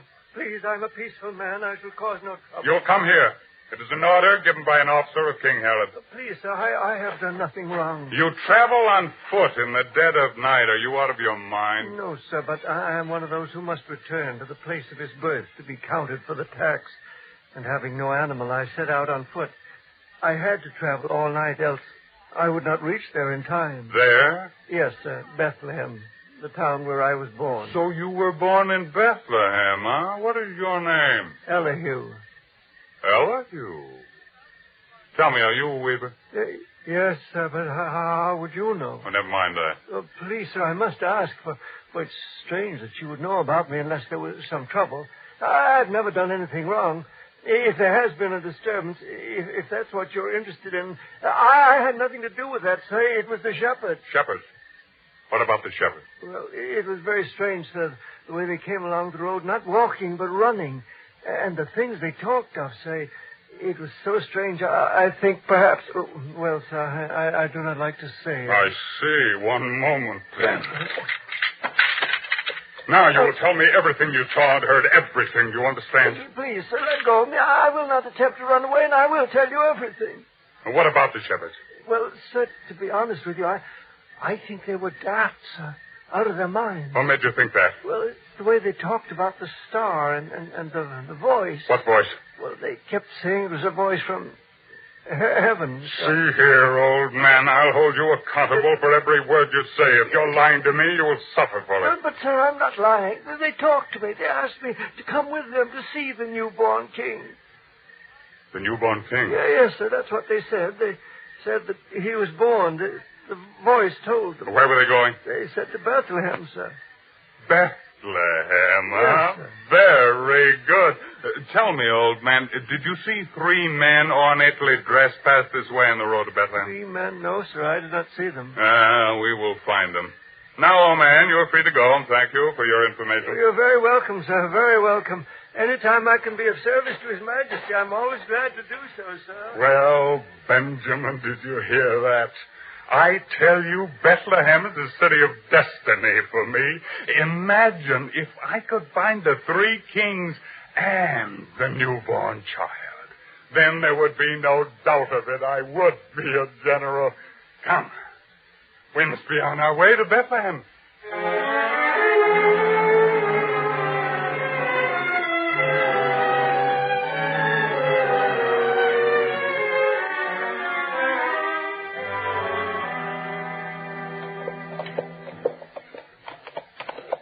There, sir. There's the town up ahead. Yes, I can make out the form of the town sentry. He will tell us what we want to know. Do you really believe what the old man told you? About the shepherds? Well, who knows? We'll pull up here and question the sentry. Who are you? Who goes there? Instead of asking questions, sentry, you will answer some. Who are you? Let me dismount and come close to the torch, and you will see who I am. We've had enough strange things happen here tonight. Oh, sir, forgive me. I didn't realize you were an officer from the palace. Well, now that you know, you will answer some questions. Yes, sir. I've heard a weird story about some shepherds. They come here tonight? Oh, you should have seen them. Babbling about strange things. So excited you couldn't get a sane word out of them. What'd they say? Oh, sir, I wouldn't even want to repeat it. You will tell me? Yes, sir. They talked about a child. A newborn child. Then they said something about a voice from heaven. What else did they say? To be honest with you, sir, I didn't pay much attention to the rest. It sounded crazy to me. Crazy. Tell me one other thing, sentry. Did 3 men come here to Bethlehem tonight? And men dressed in fine clothes, riding on camels. How did you know about them? Where'd they go? Into the town and to the inn, I think. You think? You mean you You didn't make it your business to find out? Sir, you must understand I'm here alone. I can't leave the town gate unattended. I couldn't follow them, and since there has been no disturbance after they passed through here, I have no reason to follow them. All right, sentry, open the gates and let us through. I'll find those 3 kings. Kings, sir? Just open the gate and let us through. Yes, sir, at once. You understand, sir, that I do the best I can. And I hope you'll not report me to Herod's service. For after all, a man can't be in 2 places at the same time. I've heard such excuses before, but let me warn you about this, sentry. Let no man out of Bethlehem tonight. This is an order. Yes, sir. Come, Benjamin.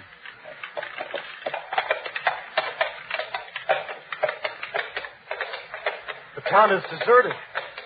The windows are shuttered. There's no light at all. Benjamin, imagine what it will be like to lead them before Herod. Here, Your Majesty.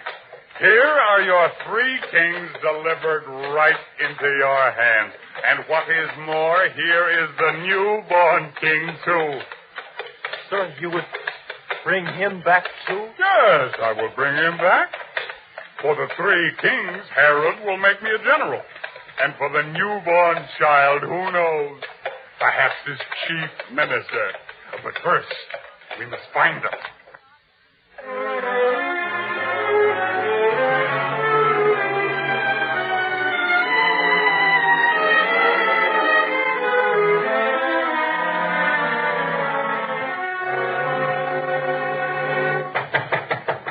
Innkeeper, open up here. They do not answer out of stubbornness. Well, I'll knock with the handle of my sword. That'll rouse them. Who is it? Who is it this time? I told you that would bring him. Open up, innkeeper. I'm sorry there's no room at this inn tonight. I'm very sorry. We have not come asking for room, but if we had, believe me, you would find it soon enough, for we are from Herod's palace. From Herod's palace? Aye. I knew there would be trouble tonight. All these strange visitors. And now this. Believe me, sir, we are innocent. We've done nothing wrong, nothing at all. We've taken in some poor wayfarers and given them a place to sleep in the stable. Surely there's no crime in that? Sir, why are you laughing? Oh, I was laughing at the way you tremble. Ezra? How do you know my name? So I'm right, it is you. Who are you? You don't know me? You don't remember the boy who was your friend? A boy by the name of Cyrus? Cyrus.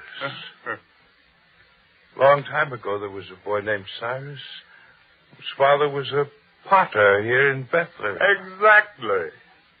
So it is you, after so many years. It seems almost impossible. Well, is this the way in which you greet an old friend? Don't you ask him in? Won't you welcome him back after all this time? Of course, Cyrus. Come in. Come in. Come, Benjamin. We are being made welcome by an old friend. What is it, Ezra? Why do you stand there and stare at me so? It's still difficult to believe. To see you in your uniform with Herod's insignia on your breastplate. Yes, I'm very much surprised. Surprised or disappointed, Ezra? I've not said anything. Far be it from me to criticize an officer of Herod's army. You couldn't disguise the way you feel, Ezra. You are disappointed, aren't you? Do you really wish to know? As an old friend to another, you can be truthful with me. Cyrus, I have a clear and fond memory of those old days. I remember when my father wished to provide for you. He said you could work here at the inn. I remember how proudly you said that you were going to Jerusalem, that you were going to be a great merchant or a great scholar. And now to see you this way. There are all kinds of greatness in this world, Ezra. You, being an innkeeper in a humble town like Bethlehem, would not know that. And perhaps you would not even believe me, but I am here now because the king himself instructed me to come here. Yes, your old friend is of some importance in high places. Oh, I wish you could have seen your face when you recognized this uniform, how you stood at the door and trembled. Is that your new measure of importance, Cyrus? How much you can make others tremble? I have no need to answer your questions, Ezra. I'm here on important business, and you're wasting my time. Now, I have some questions which you must answer. And I ask these not as a friend, but as the captain of King Herod. I will answer what is required of me. 3 kings from far-off countries came to stay in Bethlehem. Did they come here? They are peaceful men. Surely they've not transgressed any law. Then they are here. You've seen them. Yes, I've seen them. And some shepherds, too, who came telling a strange story? Yes, the shepherds, too. What brought them to this door? I do not know. Then perhaps I will tell you.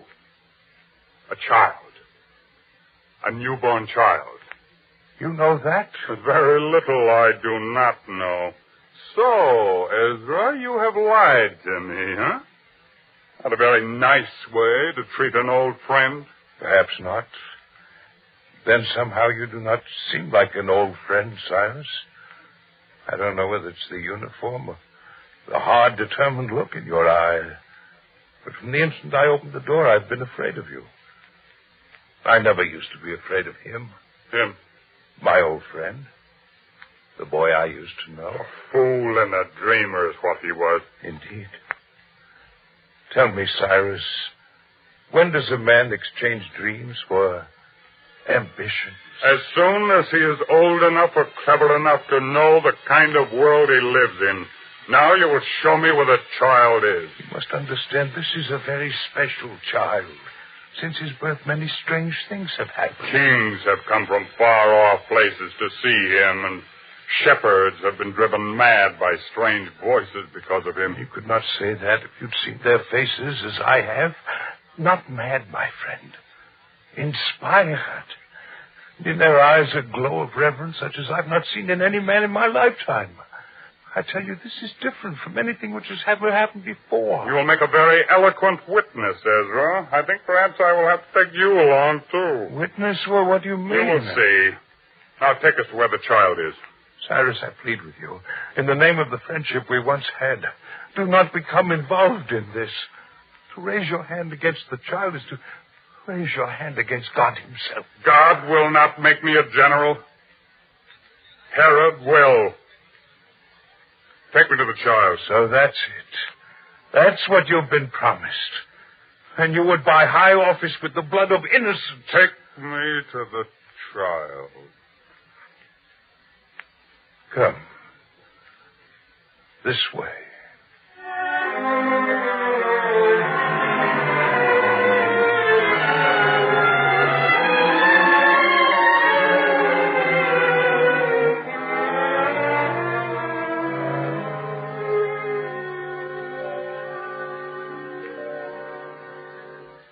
The child is in here. Well, if this child is as special as you say, why have you put him in the stable? Stable? This is the stable, isn't it? Strange. Since the child was born, I've not been able to think of this as a stable, but a holy place. You sound as daft as the rest of them, Ezra. Do I? Well, I can't find names to put on what I feel. I know only that I felt strong and peaceful and inspired since this child was born here. You whet my appetite, Ezra. I would like to see this child, which has had such an effect upon all of you. Open the door. Cyrus, please, before I do, in memory of old times, promise me this one thing.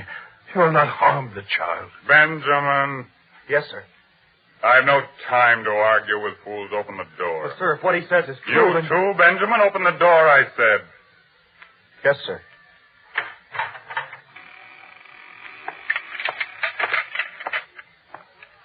So I have found all of you.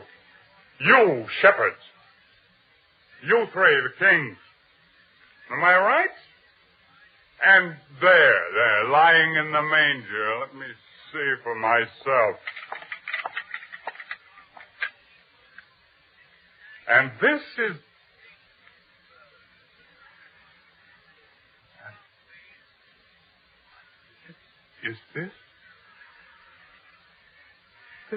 newborn child.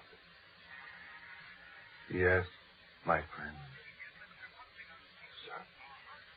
A child. I have never seen such a child before. But this whole place seems to glow with his presence. And the way they all kneel and worship. Shepherds and kings side by side. I see it, and yet I cannot believe it. Is it so difficult to believe, my friend? Are not all men the children of God, and therefore equals before God? You may kneel too, if you wish. You would never say that to me if you knew why I came here and who sent me. I may not know why you have come here, but I do know who sent you. By the insignia on my breastplate? I had not even noticed that, my friend. I knew from the look in your eyes. God has brought you here. For what purpose? I do not know. But it cannot be an evil purpose, or else he would not have brought you to this place on this night. You really believe that? Can you look at me and say that God has brought me here for a good purpose? Yes, my friend. So if you wish, you may kneel here too and pray. Come, my friend. Kneel. Pray. You will feel better.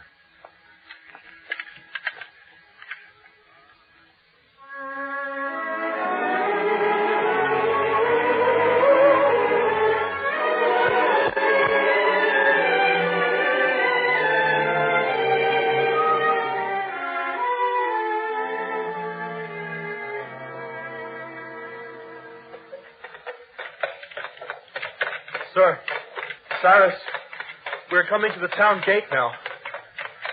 Sir, do you hear me? I can hear you, Benjamin. We will stop at the gate, and you will knock there and let the sentry know we wish to leave the town. Yes, sir. Who is it? Who wishes to leave the town this time of night? Open up for an officer of King Herod. Oh, yes, sir. Sir, I have not left here for a moment, and I followed your instructions. No one has been allowed to leave the town. I give you different orders now. 3 men riding on camels will be here soon. You will allow them to go. Sir? And a little family, a man, a woman, and a child. You will allow them to go too. But before you... A man can change his mind, can't he? A man can change, can't he? Sir? You have heard the orders. Come, Benjamin, we must go. Sir, where will we go? We can't go back to Jerusalem, not after warning those people to flee. If Herod finds out... I will not go back to Jerusalem. And you have such great ambitions, sir. When does a man exchange dreams for ambitions? When Ezra asked me that, I realized how much I'd changed. And when I saw the child, I realized how evil a man I'd become. That I could seek to buy high positions with the life of a child. Oh, Benjamin, I am through with that kind of ambition. With Herod and with evil of all kinds, I am not going back. But where will you go, sir? Does not matter so much where a man goes. It is what he does there. The child, by his presence, changed a stable into a holy place. Well, I will find some humble place and devote my life to making it a better place. Benjamin, a man's dreams and his ambitions can be the same if his purpose is good.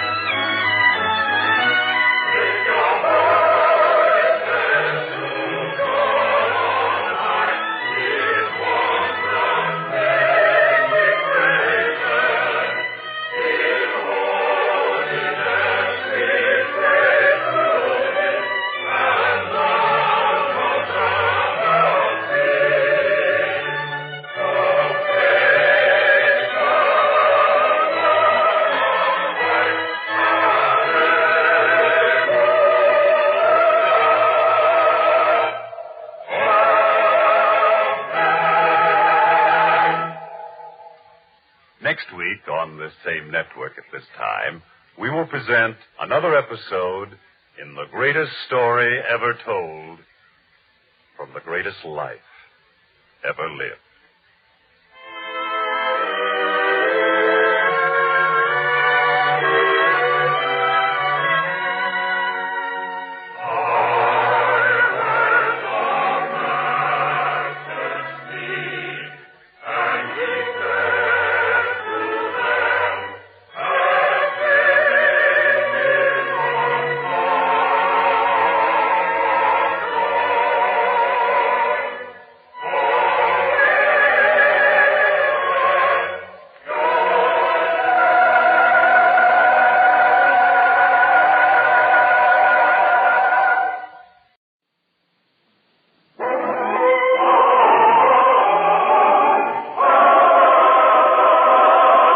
The greatest story ever told.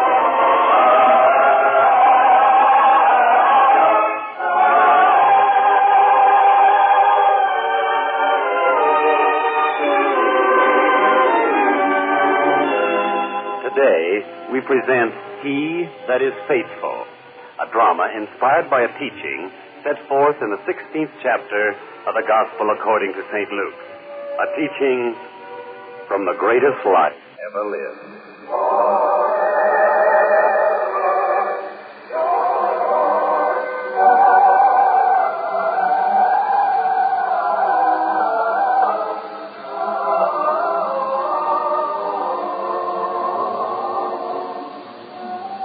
The city of Tiberias, being the capital city of Galilee, is the place where one can find the finest artisans of the province.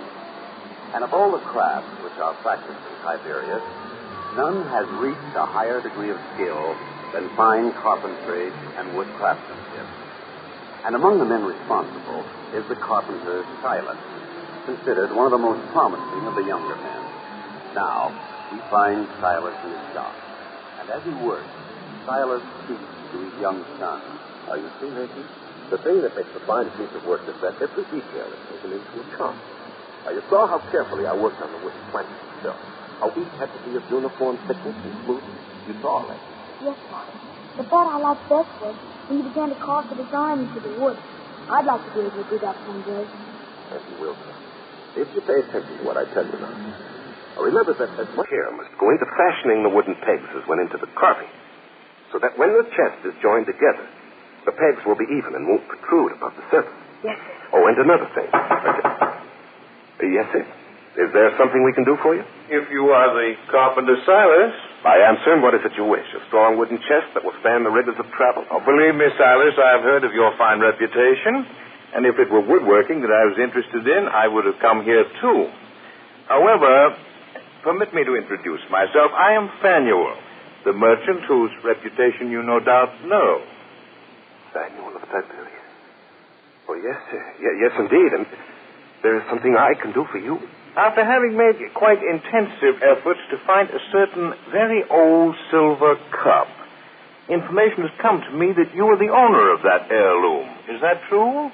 Oh, there. I didn't think anybody knew about that. Then it is true that one of the few surviving utensils of the original Temple of Jerusalem is in your possession. Yes, sir. It is said that when the Athenians ransacked the temple hundreds of years ago, this silver chalice, which had been used at the altar, was somehow saved by one of the priests. But just why you're interested, I don't understand. Several weeks ago, when I was a guest at a feast in the palace, mention was made of this heirloom, and King Herod seemed very much interested. I said to myself, if it is possible to find it, the king shall have it as a gift. And now, fortunately, it is possible. Sir, I'm afraid you're here under a mistaken impression, for I could not sell you this chalice. Come, man. That's your strategy for building up the price. To say the cup is not available for sale. Well, what I'm trying to tell you is that though the cup is in my possession, it doesn't belong to me. You have the cup, and yet it is not yours? Well, you see, sir, it came about this way. The real owner, a boyhood friend of mine, was forced to undertake a voyage of long duration.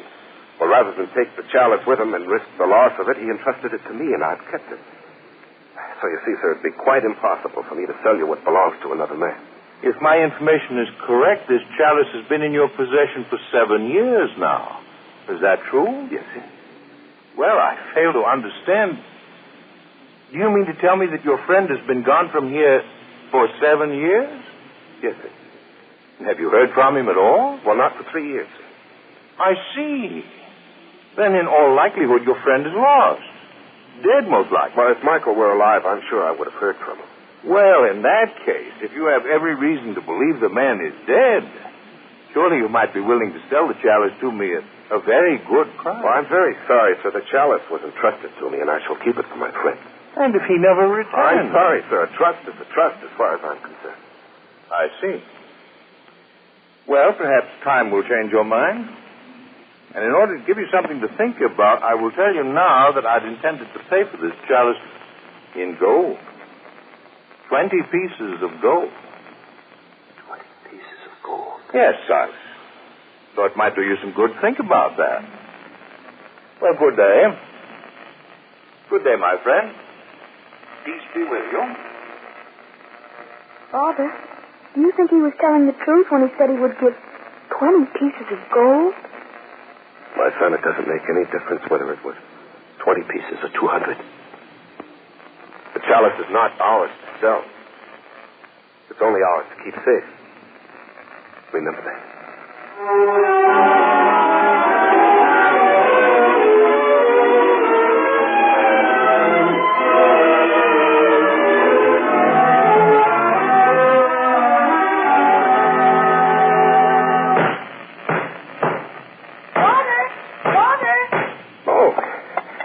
Just in time, my son. I want to show you how a peg is driven into a piece of wood so the surface is completely smooth.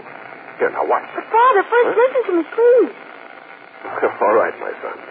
Something seems to have excited you very greatly. What is it? Mother sent me. There's word that the master will be here today. The master? Well, that is something to become excited about. And Mother wishes us to return home as soon as possible, eh? So she can pack some food and we can set out at once to greet him and hear him teach. Yes, Father. And so we will, my son. Except that there's a piece of work I must finish first. But I'll work quickly, and we'll be on our way home before you know it. Yes, Father. All right, now, son, watch this. Now, the trick is to drive the peg into the wood without splitting the top. In that way, when I've rubbed some wax over it, it'll form a perfectly smooth surface. Now, watch.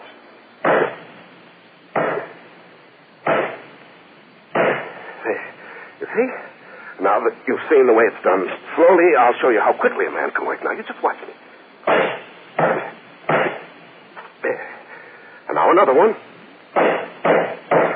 Father, please be careful. Oh, don't worry about me, my son. In fact, just watch. Sometimes it's possible for a man to drive a peg with one stroke of a mallet. Just watch. Now. Oh. Father! It's all right. It's all right, my son. Father, look. Your hand is bleeding. Get me the water bucket. Yes, Father. Here. Here, I have it. Here, Father, put your hand in this. Yes. The cold water will stop the pain, you'll see. Does it feel any better, Father? Oh, yes, Nathan. Feels much better. Now, look, there's nothing for you to worry about. But the bleeding hasn't stopped, Father. Well, I'll wrap a cloth around it, and the bleeding will stop. You'll see. There. Now, come, lad. Mother wanted us home quickly, didn't she? Well, come. We'll start home now.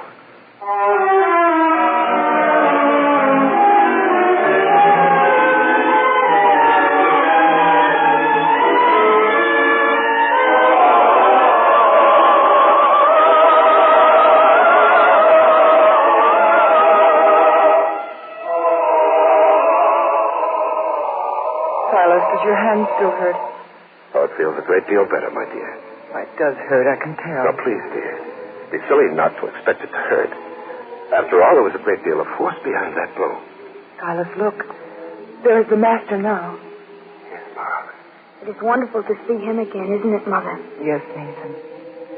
To stand in his presence is somehow to feel new and clean and reborn. All right, Nathan. Mara, be still now. For I think he is ready to begin his teaching.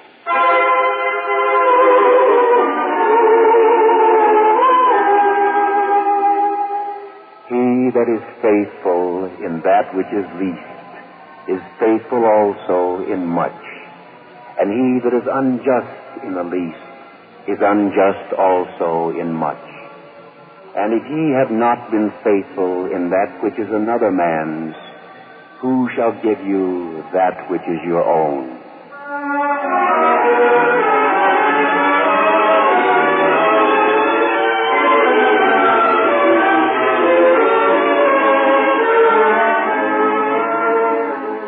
Come, Nathan. Silas. Now that the teaching is over for a while, let us sit here beneath this tree. We will have our midday meal and listen to the Master's followers sing. And it will be a day for all of us to remember. You're right, my dear.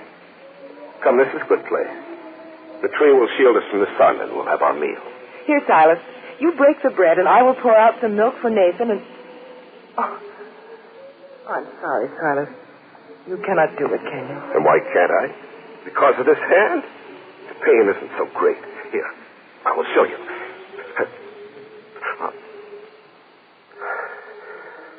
No, Mara. But perhaps you'd better break it. My hand will need a day or two to heal. Yes, dear. Of course. A day or two.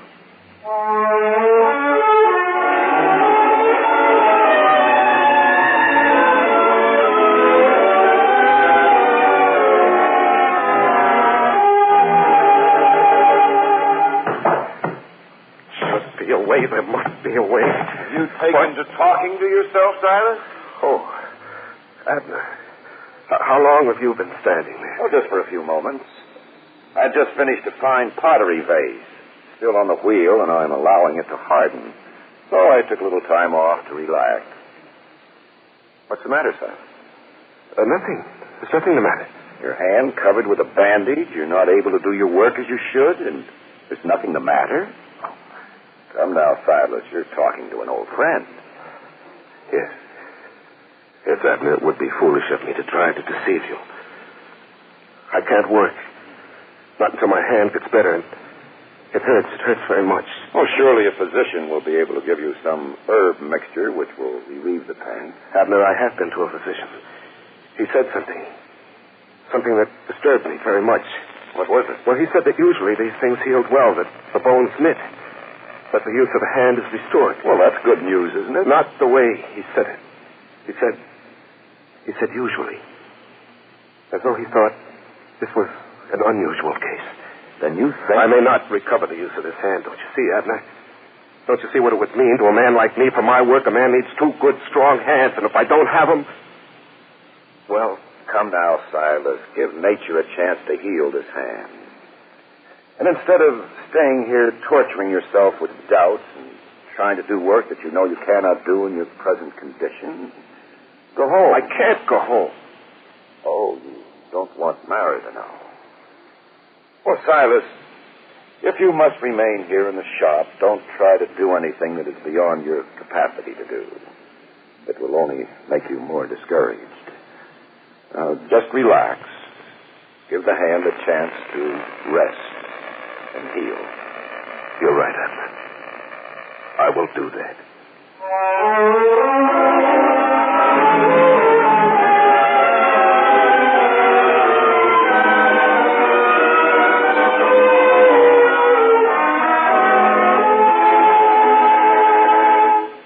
Well, Silas, how do things go in the shop? Oh, fair. As well as can be expected. And your hand? Well, the pain is almost completely gone. In fact, now it hurts only when the weather's bad. But otherwise, the pain is gone. But can you use it properly? Well, it'll take a little time to have movement fully restored. Silas, you need not try to fool me. Your work does not go well. For when it did, you would come and describe to me what you had done during the day. You haven't done that in some weeks now. In fact, ever since your hand was injured. Please, Silas, be honest with me. For you do not protect me by not telling me. Silas. No, it hasn't gone well. In fact, if you would know the truth, I've not been able to make anything that was saleable in all these weeks. Silas. What have we lived on? The little we'd saved. And now that's gone. Now what will happen? Oh, tomorrow I'll try something else. Something I've been thinking about, Mara. Perhaps the boy will be my left hand. Perhaps if I tell him how to hold things, how to move them, he'll be able to do what my left hand has always done. Mara, tomorrow the boy will not go to the temple school. He will come with me to the shop, and we'll see if it can work that way. Of course. It's not good to deprive a boy of education, Mara. I know that, but we're in an emergency now, a desperate emergency. In time of need, a family must be strong together, must sacrifice together. The boy will go with you tomorrow.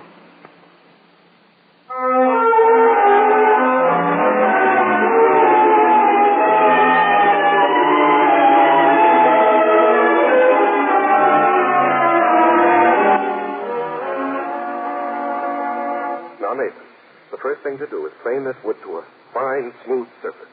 Now, you've seen me do it often. Yes, sir. Now, unfortunately, I cannot use both hands. Yet it's necessary to exert a certain amount of force and pressure, so you will help me, Nathan. You and I together will move the blade across the wood. Now, like this. I put my hand here, you put yours here. Now, press down. And as I say move, we'll push it across the surface of the wood. Do you understand? Yes, sir. All right, now. Hands ready. Move. No, my son. You press down too hard. You see, the blade is cut into the wood instead of moving across to smooth it. Now, let's try again. Now, move. No, Nathan, no. Now there's too little pressure. You see, the wood is practically untouched. It would never get smooth this way. Never, Nathan. You said to do it with less pressure. I tried. I did. All right. It's not your fault, my son. Don't cry. One should never be disappointed when an impossible thing cannot be done. This is work which takes one brain, one pair of hands. But I had to try it. I had to see. Father, what will happen now? I don't know, son. But there's work a man can get that doesn't require skill. Yes, unloading goods from the backs of camels, a man can do that without any special skill.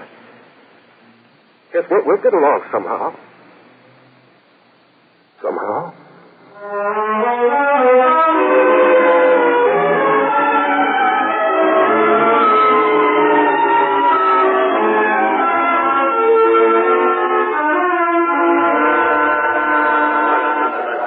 Tell me, sir, are you the steward and overseer of this enterprise? I am, and what can I do for you? Well, sir, do you need a strong man to help unload goods from the backs of camels to store them in the storehouse? Do any kind of work like that? Well, you don't look big enough or strong enough. It takes a powerful man. Oh, I am strong enough, sir. I have very strong arms and shoulders from the kind of work I've done before. Perhaps. You don't have to speculate about it. Here, look at my arms. Well, they are muscular. You're a very deceptive-looking man. Perhaps I can find work for you.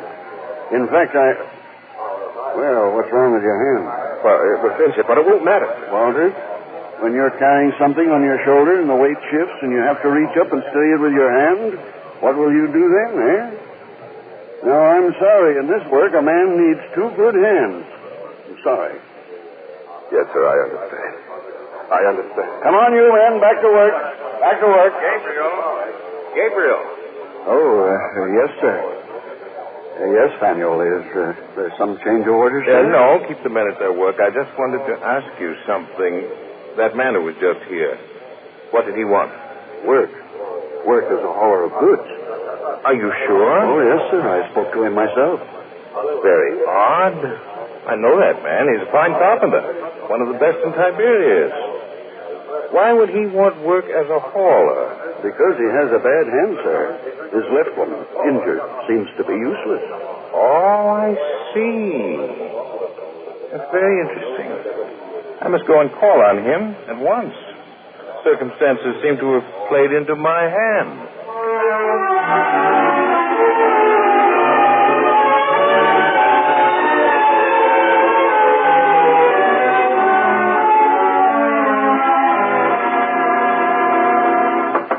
Is there anyone in this shop? Is there? I am here.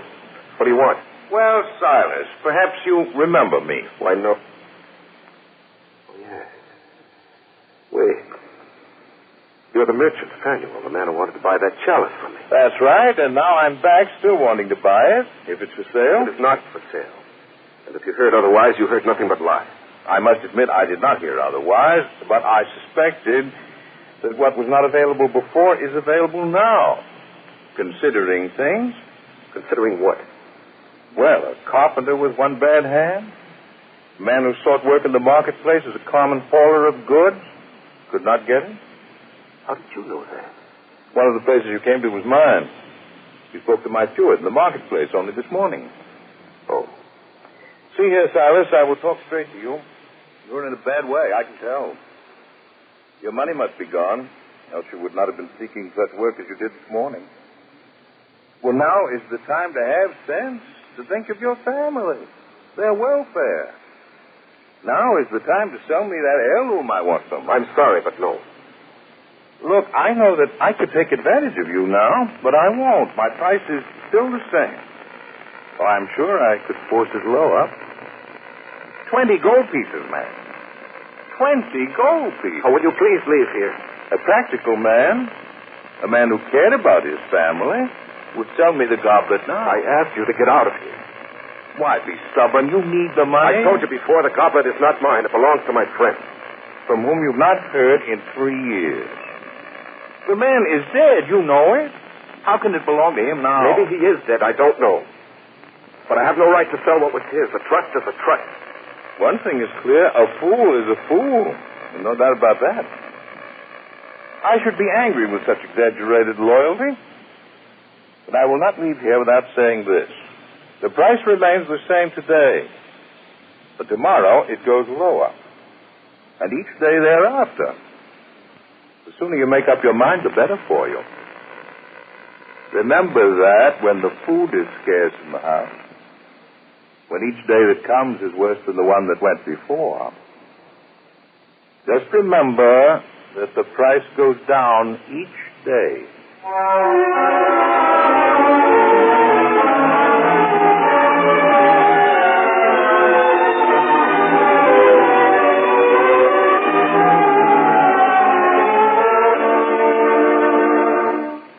Silas?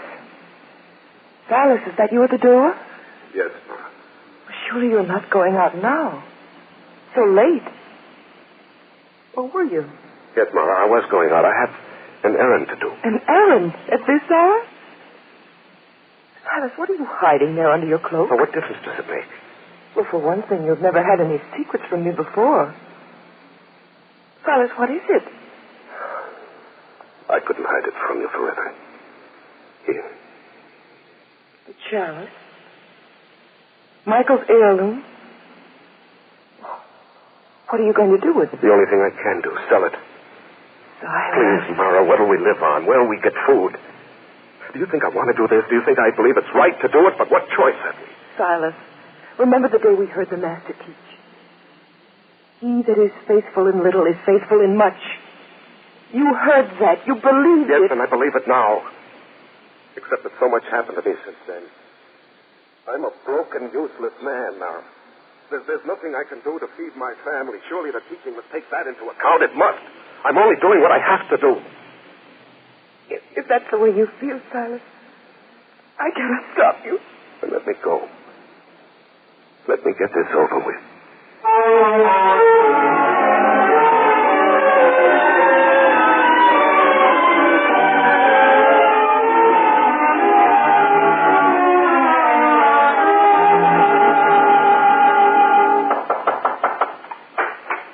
Oh, so it's you, Silas.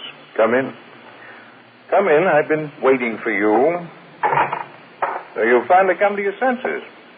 Well, sit down here at the table, and I'll fetch the money. Go on, sit down. Sit down. Here. Strong box I keep at home.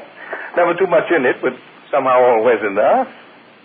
Well, now, we said 20 pieces of gold, didn't we? You know, this afternoon, I didn't have much hope. But as evening came on, somehow, I knew that you'd be here. There's something about the darkness that sharpens a man's fears. Something... I wonder, could it be that we feel the sun will never rise again? Could it be that? Please, don't talk. Just get this over with. Of course, of course. Well, there now, 2 more. Makes 20. And now, the goblet. I can't tell you how excited I am. I can just imagine what Herod will say when I present it to him. It was worth waiting for, Silas. Silas, don't sit there staring at the coins. Take them. Take them. They're yours now.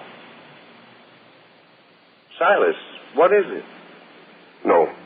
Now, see, I will not sell it to you. But 20 pieces of gold, it's a small fortune, man. Think of it. I don't care. Mara and Nathan, they were both there. They heard the words. They'd never forgive me, not for 20 pieces or 20,000. They'd never forgive me if I defied the master's words. And what's worse, I could never forgive myself. Never. What are you talking about? So you wouldn't understand. Just believe me when I say I can't do it. I can't be faithless to a trust, to something on which I've given my word, even though it means we starve. I can't do it. I'm sorry, sir. I can't give it to you, so don't insist, please. Of course, Silas. I wouldn't take advantage of a man who feels as you do. You could never live with yourself if you did it. I can see that now. It's good of you to understand, and now let me go. I'm sorry I troubled you. It hasn't been a useless trouble, I can assure you. Sir. Silas, I've thought about you a great deal. From the first time I ever saw you, when you refused to sell the goblet.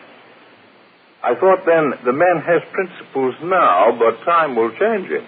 The thought of 20 pieces of gold will change him. Yet it didn't. Not even after you'd been through serious trouble. In fact, I must confess something to you. Confess? Though I expected you here this evening, I really didn't relish the idea that you would come. It seemed as though something would be destroyed. Something rare. A man's integrity.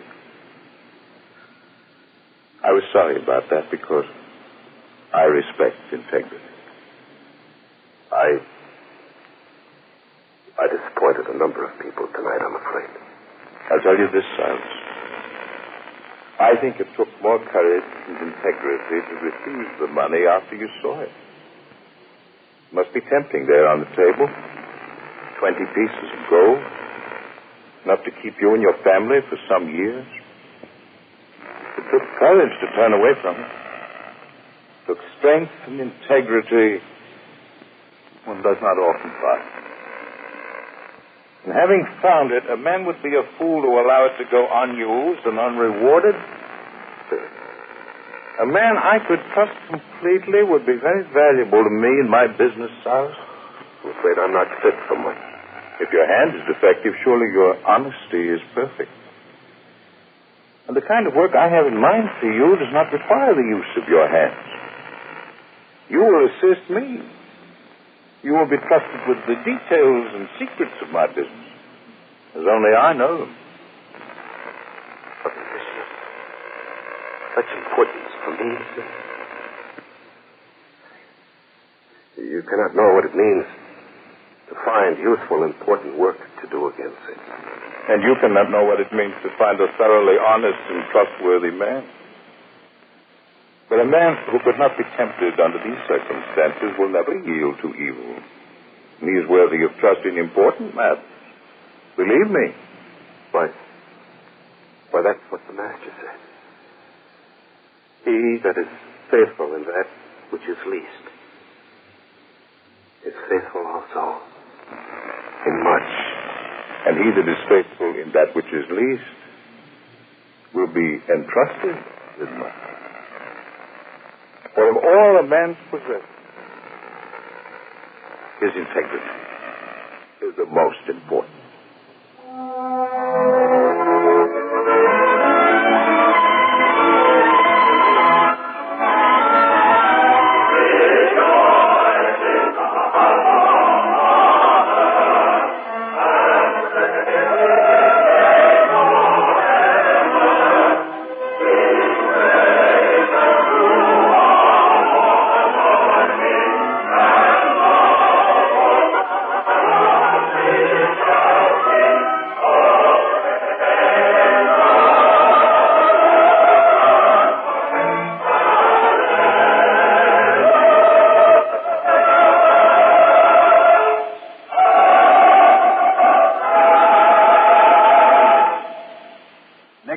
On this same network at this time, we will present another episode in the greatest story ever told from the greatest life ever lived.